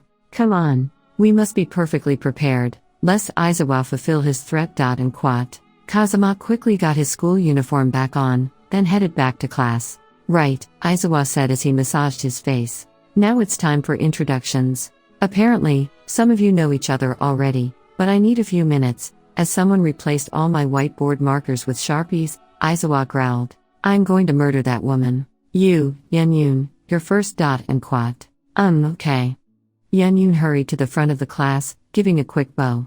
My name is Yenyun, and I am from, and quad. Tokyo. Sero hissed. Tokyo. My quirk is and quad. This is all wrong, Megumin said, suddenly bolting up. Yenyun, you are a disgrace to our culture! And quad. Yenyun flushed. What? No, I'm giving a proper introduction, Megumin! And quad. If you do not give a real, proper introduction in the way of our people, I will not let you pet Chamazuke for a week. I will steal your lunch every day, and I will no longer be your rival. Megumin ranted. Yenyun blinked. Chamazuke is here? But I don't think. And quad. Just get it over with, Aizawa ordered as he bent over and rummaged through his desk. Yenyun sighed heavily. Then she leapt up on top of Mr. Aizawa's desk, causing him to jerk and bang his head on it. Behold, I am Yenyun, Archwizard of the Crimson Demon Clan. Yenyun proclaimed, her eyes glowing with a crimson light as she assumed a ridiculous pose. I'm she whose quirk is advanced magics, knowing dozens of mighty spells. Villains and demons tremble at my coming. I'm she who shall one day become the #1 heroine, and have the most friends of any in the Crimson Demon Clan! And quad. The Yenyun blushed. Sorry. That's how Crimson Demons are supposed to introduce themselves. I know it's a little silly, but and quad. That's enough, it's my turn. Megumin ordered. Just as Mr. Aizawa reappeared from under the desk, Megumin jumped up on top of it, spilling his cup of coffee all over his face. She shoved Yenyun off the desk, summoning her staff from nowhere and striking an even more absurd pose. Behold, I am Megumin, Dark Goddess of the Crimson Demon Cult. I'm she who is mistress of explosion magic, the most powerful of all quirks. Assemble, Tokusendai Squad! And quad. Hatsum jumped up out of her seat, posing below Megumin. Behold, I am Mei Hatsum, High Priestess of the Crimson Demon Cult. I'm she who shall make the cutest babies ever, and who has the strongest husband in class. Hi Izuku! And quad. Midoriya blushed, and waved shyly. Kazuma, for his part, was struggling not to laugh. I am Darkness, she who is toughest amidst the Tokusentai squad of adventurers, Darkness said as she struck a pose beside the desk. I'm she who enjoys nothing more than facing strong villains and monsters, using my body as a shield for my allies! And quad. With a sigh, Uraka got up and walked up, striking her own pose next to Hatsum. Behold, I am Ochako Uraka, sanest of the Tokusentai, she who really hopes that Mr. Aizawa doesn't expel us for this, and who will one day be the richest hero in Japan! And quad. PSST. Megumin hissed. Aqua! And quad. But I'm not part of the Crimson Demon Cult, I'm well, I guess it wouldn't hurt. Aqua scampered up, jumping up on the desk, only to slip and fall on spilled coffee, landing on Mr. Izuku. "That's IT." the teacher roared. "No, it's not." Aqua gasped. She scrambled up on the desk, standing on her tiptoes to peer over Megumin. "I am Aqua, she who is most beautiful amidst the Tokusentai adventurer squad. I am master of healing magics, and she who has accepted her lot in life, even if that means I have to be immortal! And quat. Tokusentai. The 5 girls cried, echoed by Yunyun as she struck a pose alongside them. Izuku slowly stood, dripping with coffee, his left eye twitching. "Are you done?" And quat. "Yes," Megumin said, hopping down off the desk. "That is how you do a proper introduction." And quat. She took a bow, and Kazuma and Izuku clapped politely. A moment later, the rest of their classmates gave scattered applause as well. "Right." And quat. Izuku took a pad of paper out of his desk, grabbed a pen, and wrote 5 quick notes. Then, he considered, wrote another one, and handed it to Yunyun. "I want you to know, Megumin, that if I get expelled, I'm charging you for my tuition," Uraka said with a heavy sigh as she took the note from Mr. Izuku. She took one look at it, and burst out laughing. "I'm sending you all to the nurse," Izuku ground out. "Before I strangle all of you." And quat. "What is chunibyo?" Megumin asked. "Is that a dark, terrible disease? Because I only contract diseases that are sufficiently dramatic." And quat. "Why do we have middle 2 disease?" Hatsum asked, sounding puzzled. "I do not feel sick." And quat. "PFF, I can cure this disease. We don't have to go to the nurse," Aqua said with a dismissive wave of her hand. "No, you do, because if you don't, I'm going to kill you, then expel you," Izuku growled. "In 3, 2. And quat. There was a rush for the door, and the 5 girls, and Yunyun, hurried from the classroom. "Right," Izuku said, glaring around the room. "Does anyone else feel like making a fool of themselves?" And quat. Here sir," Yaoyorozu said. She pointed at Izuku and chanted, "Cleanse." And quat. The coffee vanished from Izuku's face and clothes, and he started, looking at Yaoyorozu in shock.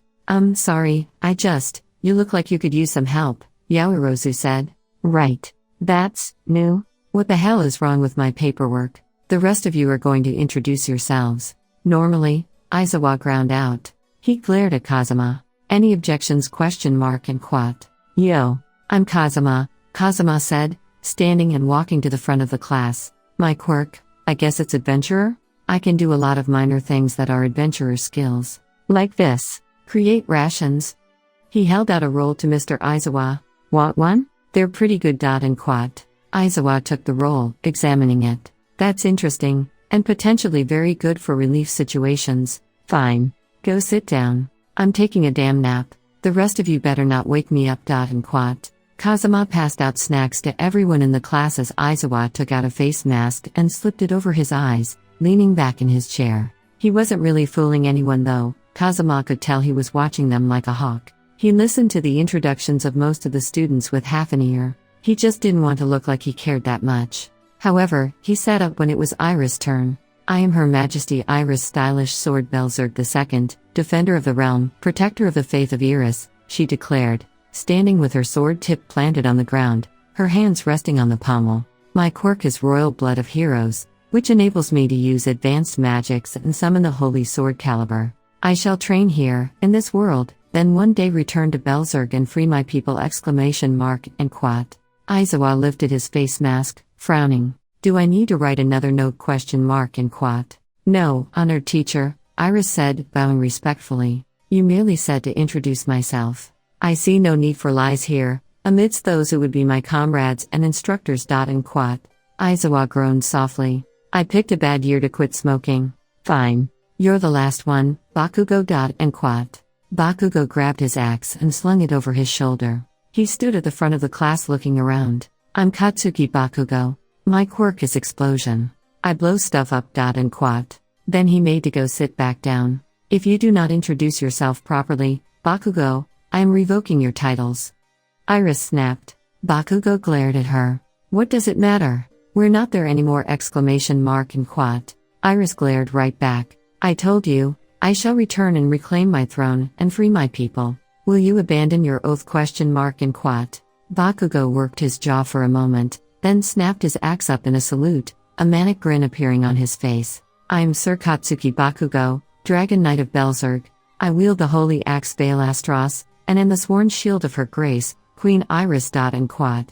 Then Bakugo lowered the axe back to his shoulder and turned to Izuku with a dead look on his face. Guess I'm gonna need one of those nurse's notes for Chunibyo too, teach. And quad. In response, Izuku took out a bottle of prescription-strength Tylenol from his desk and popped a pill into his mouth, swallowing it dry. He looked at the clock and seemed to be waiting for something.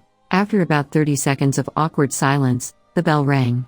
Right. You go to lunch. I'm going to decide if I should expel you all, or just resign my position because in quad. Izuku? A green-haired woman Kazuma had never seen called, sticking her head in the room. We need to talk. Have lunch with me? In quad. Fukukado, I am slowly going insane. That, or I accidentally signed a bunch of lunatics up for my course. Izuku sighed as the class hurried out the door. You can eat lunch with me, only if you bought cigarettes. In quad. Glad I'm not the only one, the other teacher muttered, but smiled and pulled a pack out of her pocket. I was going to use these as a joke, but I think I could use one too now. Come on, we'll eat on the roof! In quad. Wait, what's Ms. Joke doing here? Midoriya asked as they headed for the cafeteria. Kazuma shrugged. You tell me. This sure as hell isn't the Japan I remember. The future is weird. In quad. Kazuma, nine ne onwe ethe ucherfe, Midoriya hissed. Eleante one! In quad. Iwe arentwe you pidste, erde, Bakugo said. Did they have a stroke? Kaminari asked, looking confused. Why are they speaking in gibberish? You think they spoke that way in whatever world they ended up in, Todoroki? In quad. It's Pig Latin, Kaminari, Todoroki said seriously. Midori is trying to obscure the fact that Kazuma is from another world, and Bakugo is being an ass. In quad. Look, if Kaminari's figured it out, I'm pretty sure the rest of us have too, Kirishima sighed. Come on, let's go find somewhere private to talk, because man, I'm still confused as hell. Like, Iris, it's good to see you and all, but what the heck are you doing here? In quad. We should talk in private, Iris said, blushing. Young Midoriya. A booming voice called, and Kazuma turned to see someone that looked like he'd stepped out of a comic book standing there in a suit, smiling down at them while holding a sack lunch. Come have lunch with me! In quad. Yeah, that's a good idea, All Might. Izuku blushed. May will need to come too, though. Kazuma, try not to do anything too stupid or start a fight, please. In quad. Hey, I'll have you know, I am usually the responsible one in my party, Kazuma protested. Yeah, because if someone screws up, you're responsible, Bakugo muttered. Kazuma narrowed his eyes. Little sis, we need to seriously talk about your supposed boyfriend. In quad. He's not really my boyfriend, Iris said casually. More of my first prince of the sword. You know, like a fiancé. In quad. That made All Might do a double take, as both Bakugo and Kazuma started to shout protests. The fuck I am? I did not sign up for in quad. Not allow my sister to date, let alone marry, a massive asshole! In quad. What? Young Bakugo, what are you and this young lady? In quad. Let's go, All Might, Midoriya interrupted, grabbing the larger man by the arm and dragging him away with a resolute face. We really do need to talk. In quad. Kazuma for his part, held out his hand towards Bakugo, ready to kill the son of a bitch. I swear, I in quad. Suddenly, Chunchunmaru fell into Kazuma's hand. He looked down at it, surprised. Huh? Didn't know I could do that. In quad. Come on, big bro, Iris said, linking her arm with Kazuma's. We really do need to talk, but I'm hungry. This is your home country, right? You and Katsuki can show me all sorts of great Japanese cuisine! In quad. Yeah, sure, Kazuma agreed, glaring at Bakugo. Bakugo grinned at him, making a bring it gesture as Iris linked her arms with a volatile blonde. Anything for my little sis. In quad. Boku no Konosuba. And that is the story of how me and Izuku got married and saved the world. May finished with a satisfied smile. All Might's jaw was hanging open, his lunch sitting forgotten on the table before him. He was in his weakened form, his muscular form having long since faded even before the last bell for class rang. Interestingly, May didn't really seem to have noticed, happily continuing to tell the story of their months spent together in that other world. I know it sounds crazy, but we swear, it's all true, Izuku added. Even the, parts about the wedding and the goddesses, and also the whole fighting literal demons. In quad. Well, that's quite the story, and raises just as many questions as it gives answers. And quat. All Might said slowly. But it does explain just what I saw today on the practice field. You were using one for all far easier than I could have imagined at this point. And quat. I always say Aqua's holy worlds before I use my quirk. It, helps patch things up if I make mistakes. Though, still not as much as when she actively blesses me, Izuku admitted. Also it means I won't get pregnant, though I will have to ask Iris if she really does pat her chest, May mused with a finger in the air. Let's not, Izuku said, patting May's hand. I think she'd probably be embarrassed. And it would be more than a little rude. And quat. You two have given me a lot to think about, All Might sighed. And these other students, they're really from another world? That goes beyond what I could have expected. I wonder if we have any other visitors in the other classes. And quat. Well, I was going to ask about that. I didn't really get a good look, but we have a third hero class. I only remember 2, Izuku admitted. Yes, and I was in the support course. I do not mind changing, but it is very strange, May contributed. I'll talk with the other teachers about it, All Might promised with a grim smile. Here, let me write you two a pass. I'm going to need to speak to Nezu now. He of all people should know. And quat. You don't think we should keep this a secret? Izuku asked. All Might shook his head. Midoriya, you just told me an incredibly powerful alien force is making an active habit of invading other worlds. There are now students who have just come out of a wartime situation. It'd be an injustice to both them and us as teachers if we weren't there to help you all. To say nothing of explaining the issue that the previously mentioned multi-world conquering force could somehow find its way here. We'll need to prepare, whatever the future holds. And quat. They were not so tough, Izuku beat them up pretty easily and Megumin blew the big ones up. May laughed. Even so, an invasion of a massive army led by people strong enough to go toe-to-toe with the bearer of one for all at full power is a dangerous threat. The issue isn't you aren't stronger than them. The problem is that they might be stronger than the average person, where they can attack the weakest links. They might have a harder time conquering our world, but that doesn't mean they still can't cause untold damage, All Might stated. Here, take this pass. And quat. The door to the teacher's lounge suddenly opened, and Aqua wandered in, grumbling to herself. After actually looking up and noticing other people were present, she zeroed in on Izuku and came over. Do you know where I can find a left-handed screwdriver and some headlight fluid? Aizawa sent me to get some but no one seems to know where it is. And quat. You can use screwdrivers with either hand, May explained. And you do not use fluid for headlights. I would know. My parents are both mechanics and so is my sister Hari. And quat. Sounds like you were sent on a wild goose chase, Izuku said, wincing. Sorry. Aizawa does those little logical deceptions sometimes. And quat. What?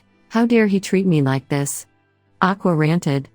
She glanced at All Might, then suddenly deflated. Totally normal human. But he's still a jerk. And quat. She sniffed, and wiped at her nose. I'll show him. How dumb does he think I am?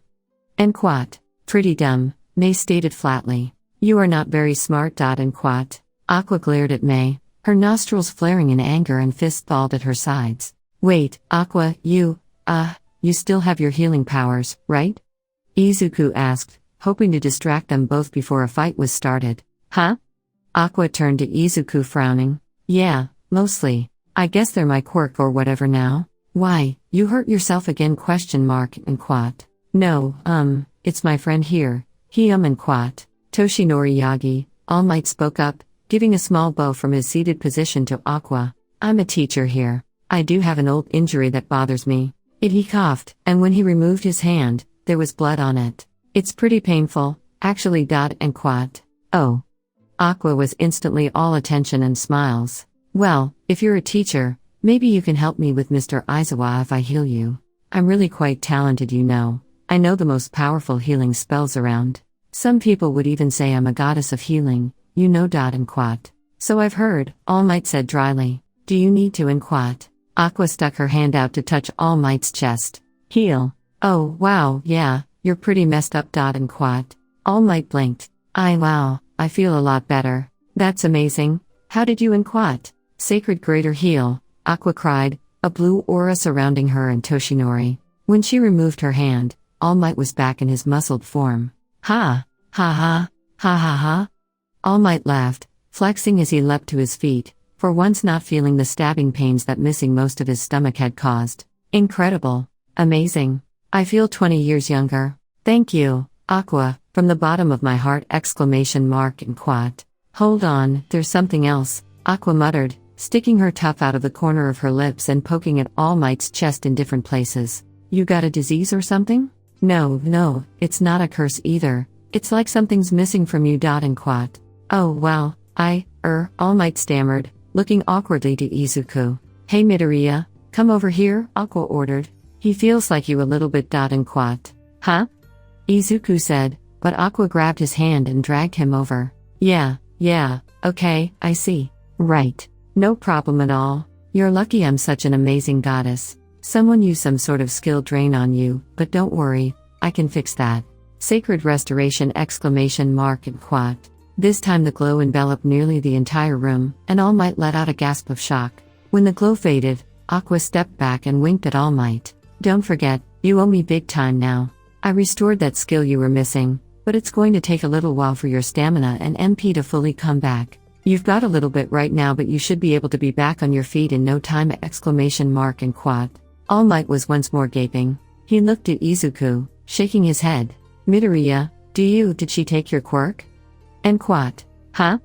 Izuku made a fist and focused, and all for one coursed through his body. No, it's still here, I can feel it. And quat. But this is impossible. All Might gasped. There cannot be two bearers! And quat. Huh? What bears? Like a one-punch bear? Midoriya, you take that out, I'm tired, Aqua yawned. She walked over to the couch, fluffed up one of the pillows, then lay down and started snoring, a bit of drool leaking from her lips. Midoriya, stay right here, All Might ordered, his eyes wide and body tense. Don't let anything happen to that girl, goddess, whatever she is. Then he took off at top speed, leaving Izuku and Mei alone with the passed-out Aqua as the boom from his sudden movement echoed through the room. What just happened? Mei asked, looking confused. Was All Might really that hurt or something? He looked a little funny, but I did not want to say anything because I thought it would be rude. And quat. He's been hurt for a long time, Izuku explained, looking down at Aqua in amazement. If she actually healed him, and gave him back what I think she did. And quat.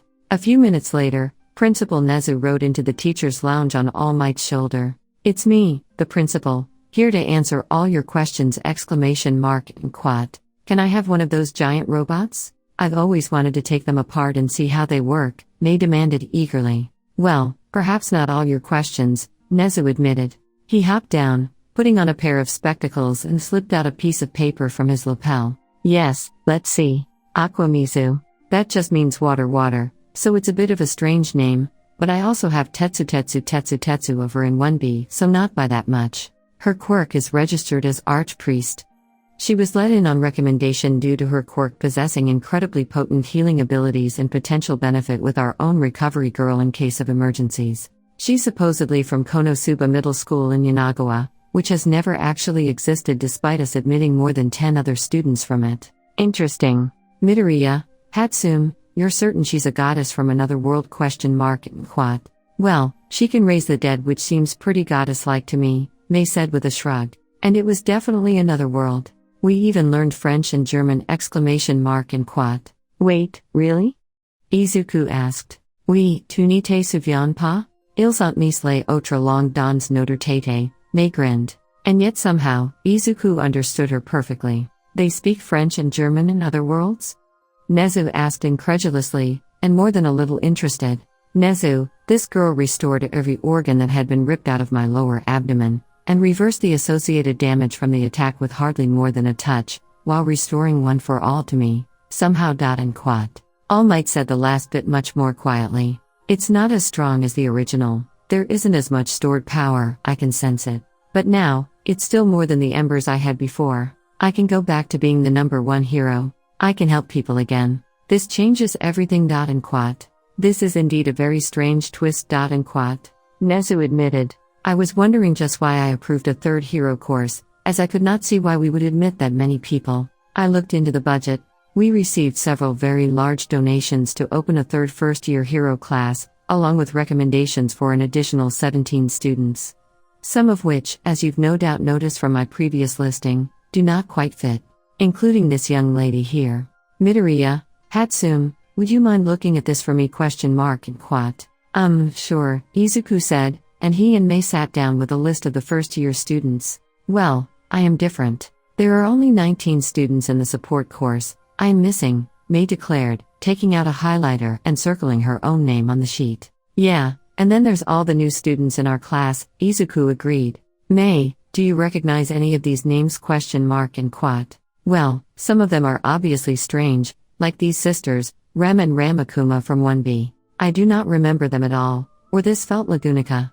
That sounds foreign. And quat. We can add Natsuki Subaru and Amelia Fortuna too. I don't remember them either, Izuku said as Mei highlighted their selections. There is also Philo Philolil and Rafdalia Tanuki. I would remember someone named Tanuki, Mei stated. I think Iwatani Naofumi is new too, Izuku said hesitantly. Hitoshi Shinso was in UA before, but he was in the General Studies course. I remember them calling his name during the sports festival. And quat. Izuku, all of the students in the hero course now are the ones who participated in the cavalry battle, Mei noted. And look, they are all with the people who were on their teams. I think their classes changed, but not their teammates. Maybe they got caught in the explosion too. And quat. That would make sense. I don't think there are many ways to survive a point-blank black hole, Izuku agreed. He looked up and handed the corrected paper back to Nezu. Our best guess is that there are 15 students here who weren't before. Maybe they are from other worlds like Aqua,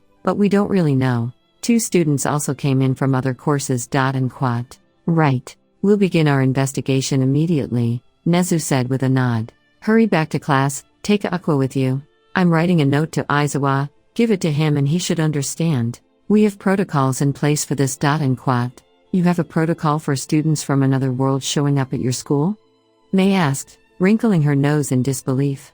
Nezu chuckled. My dear, I'm the principal at a school for young heroes. This might be the strangest thing I've seen, but that just means we must be ready to deal with this or worse at a moment's notice. Plus ultra, no?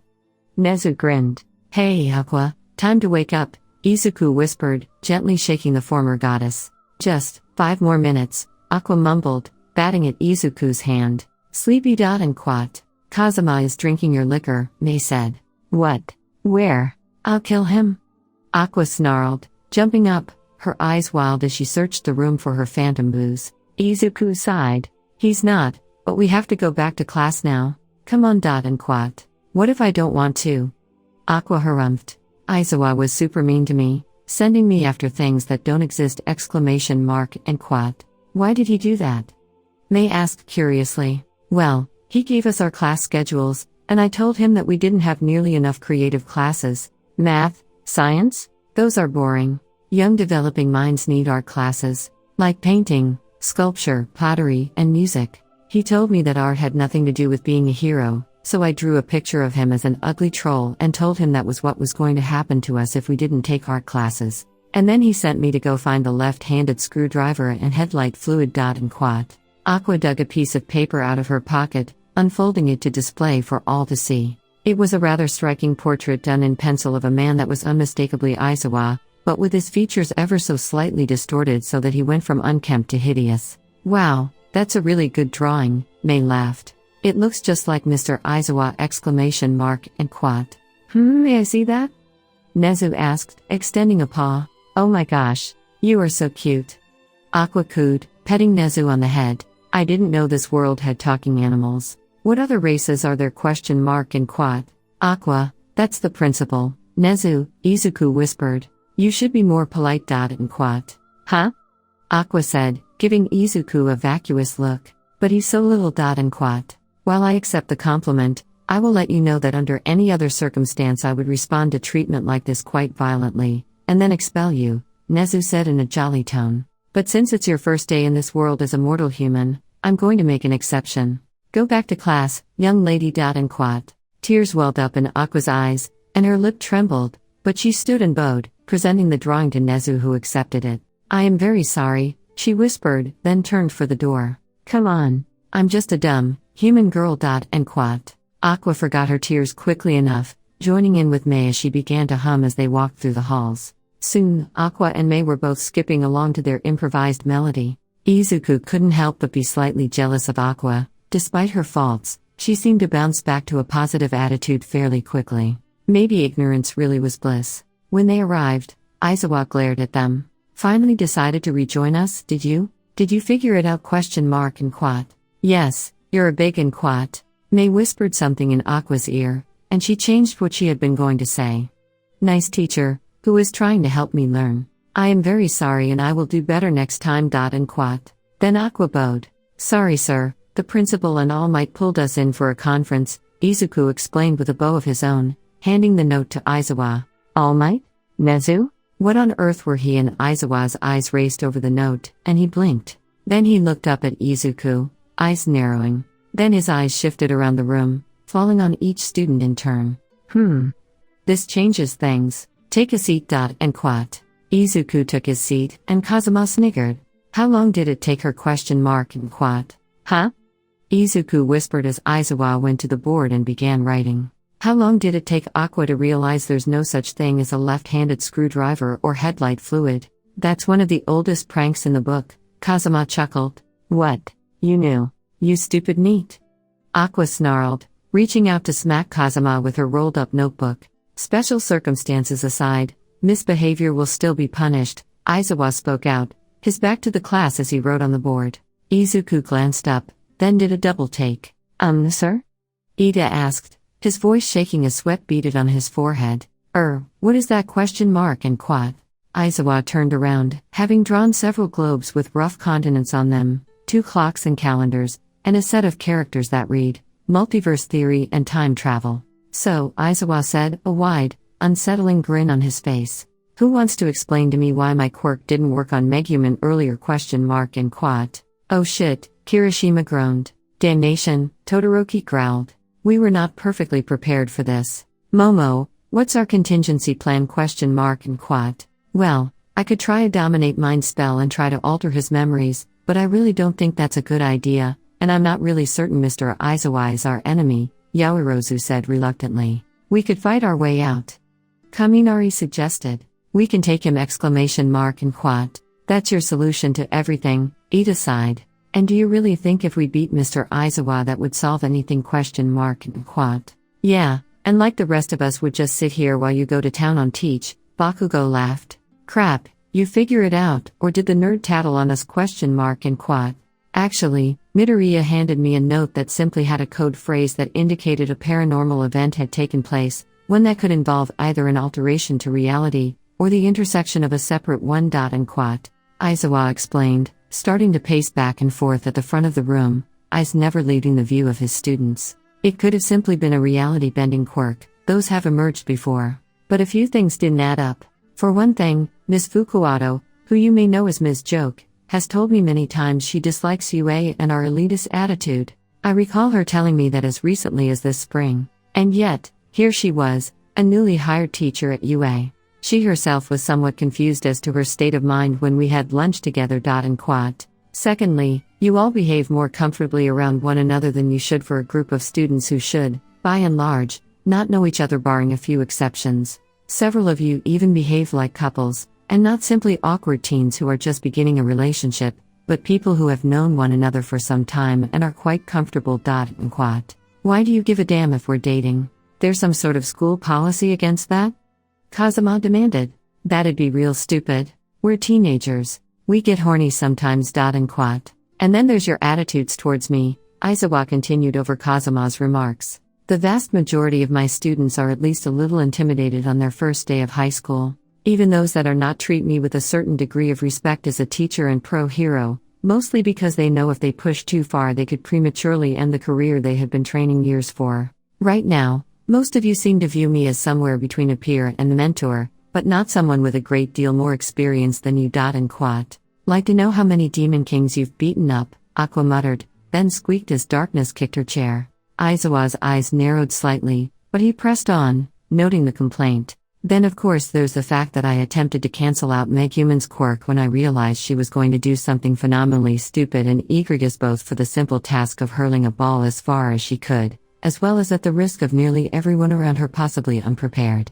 And yet, she was able to easily use said ability, even though I was preventing the use of quirks with my own. And quat. That is because explosion magic is the most powerful magic, and I have invested more skill points into it than any other. No simple spell can prevent me from using explosion, for I have made it so silence, counter spell, and even magic nullification cannot interfere with my unleashing of my beloved explosions. Megumin proclaimed unabashedly proud. Then she tried to jump up on top of her desk to continue, only to let out a cry and topple over as her desk crashed to the floor. Levitate, Uraka sighed, pointing at Megumin just before she face-planted. The other girl flailed her arms frantically in the air, spinning slowly around. Megumin, if he wasn't suspicious of you before, he knows something is wrong with you now, Tokoyami sighed. Dark Shadow, please set her down gently. And Quat. You should learn to shut up. Dark Shadow squawked, grabbing Megumin and setting her back on the ground. Uraka cancelled her spell, and turned back to Mr. Aizawa. So, before any of my friends shoot their mouths off again and ruin everything, why don't you tell us what you think is happening? And Quat. I don't exactly know, Aizawa said slowly, looking around the room. But if I had to guess, several of you have been displaced in time and space, and seem to come from a world where there are no quirks, but rather some sort of magic. The most obvious are Bakugo and Megumin. And Quat. Ha! Shows what you know, teach. I was born here in Japan, and I do have a quirk, Bakugo laughed, holding up a hand and lighting off some sparks with a loud crackling sound. Aizawa's eyes suddenly glowed and his hair rose around his face, and the pops and crackles on Bakugo's hands subsided. Though, that could have been because Iris slammed the flat of her blade down on the back of Bakugo's head. Katsuki, you will respect our teacher. We are here to be trained as heroes. He is clearly a great man, you spoke of him with respect before. Now show the same courtesy I know you are capable of. Iris lectured, fuck off with that. Bakugo snarled, spinning around in his seat and a hand rubbing what was sure to be a knot. Damn it, woman, you're not the bitch queen of the universe here, haven't you figured that out? And Quat. No, but I am still perfectly capable of beating you into submission, Katsuki, Iris sniffed. Now behave. I will not tolerate such behavior from my intended. And Quat. Alright, stop the train right the fuck there. Bakugo snarled, standing up, his hands twitching. What is with this intended BS? What the fuck is going on? Like, we were close before, I even sort of liked you, but now. And Quat. Mr. Ida, if you would, please. Iris asked. Silence, Ida said, and Bakugo immediately subsided. Hold person, Yaoyorozu added, and Bakugo toppled over on the floor, twitching. Mr. Aizawa, I believe you had some questions for us? Iris said, folding her hands atop her desk and smiling. I would be delighted to answer any and all inquiries. And Quat. Iris, is this a good idea? Iris asked nervously. We were supposed to keep a low profile. And Quat. I agreed to come to this world to receive the training I would need to free Belzerg once and for all. Though we defeated the tomb's general demiurge, I hold no illusions that Nazarick is driven back, Iris said, her tone grim. Here I will need allies, to raise an army that I might return and reclaim my throne. You swore to aid me in that, Lady Iris, can I not count on the word of a goddess? Perhaps I should turn to the Axis cult in this matter. And Quat. Aqua perked up, looking eager, but then suddenly put her head on her desk and started crying. Tears flooded Eris's eyes as well. Perhaps you should simply call me Chris, now, Iris mumbled. I am a simple mortal once more. A thief, not a goddess. But I'll do all I can to help you, Iris. I did give my word, and you are my friend. And Quat. Me too, Yunyun said quickly. We'll all help Lady Iris, right Megumin? And Quat. Why should I help the woman who keeps trying to steal my man? Megumin muttered, glaring at Kazuma. Kazuma put his hands before himself and shook them. Hey, whoa, slow down, we were talking about Aizawa, not me. Besides, you know how I feel about that, no need to turn into a jealous shrew. And Quat. Shrew? Shrew? Why I ought to imph! And Quat. I apologize, my queen, Darkness said, her arms locked around Megumin and Kazuma's mouths as they struggled frantically. I will ensure that my companions behave themselves. Please, continue. And Quat. Thank you, Lady Dustiness. It is good to know my father's old allies shall be at my side once more, Iris said sweetly.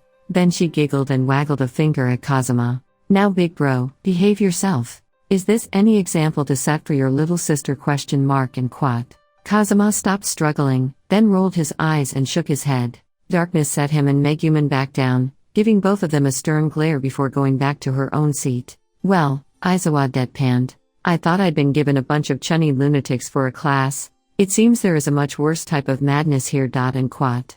I do not have Chunny disease.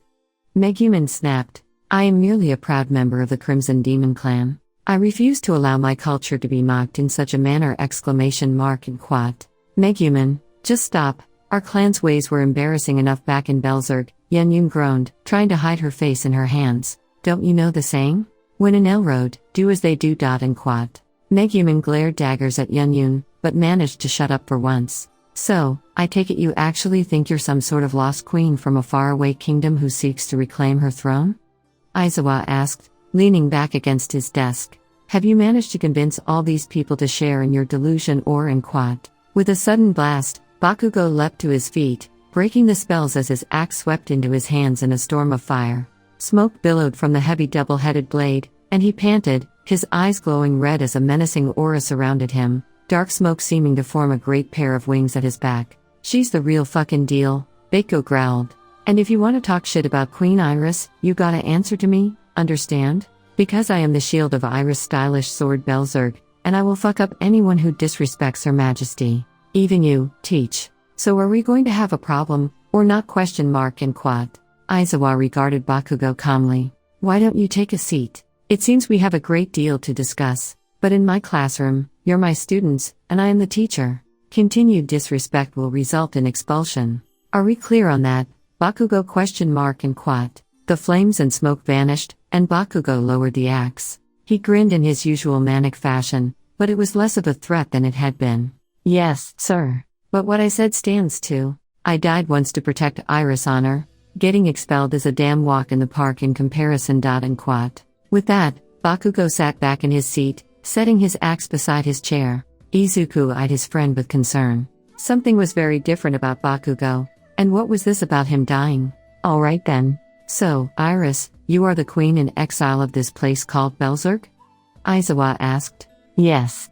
I shall tell a bit of my tale, for I know that my big bro and his friends had perished for some of it. And quat. Iris took a deep breath. It started more than 200 years ago, when Kazuma's party was slain by the Lord of the Tomb's forces. And quat. Thanks for making it to the end, you are truly supreme.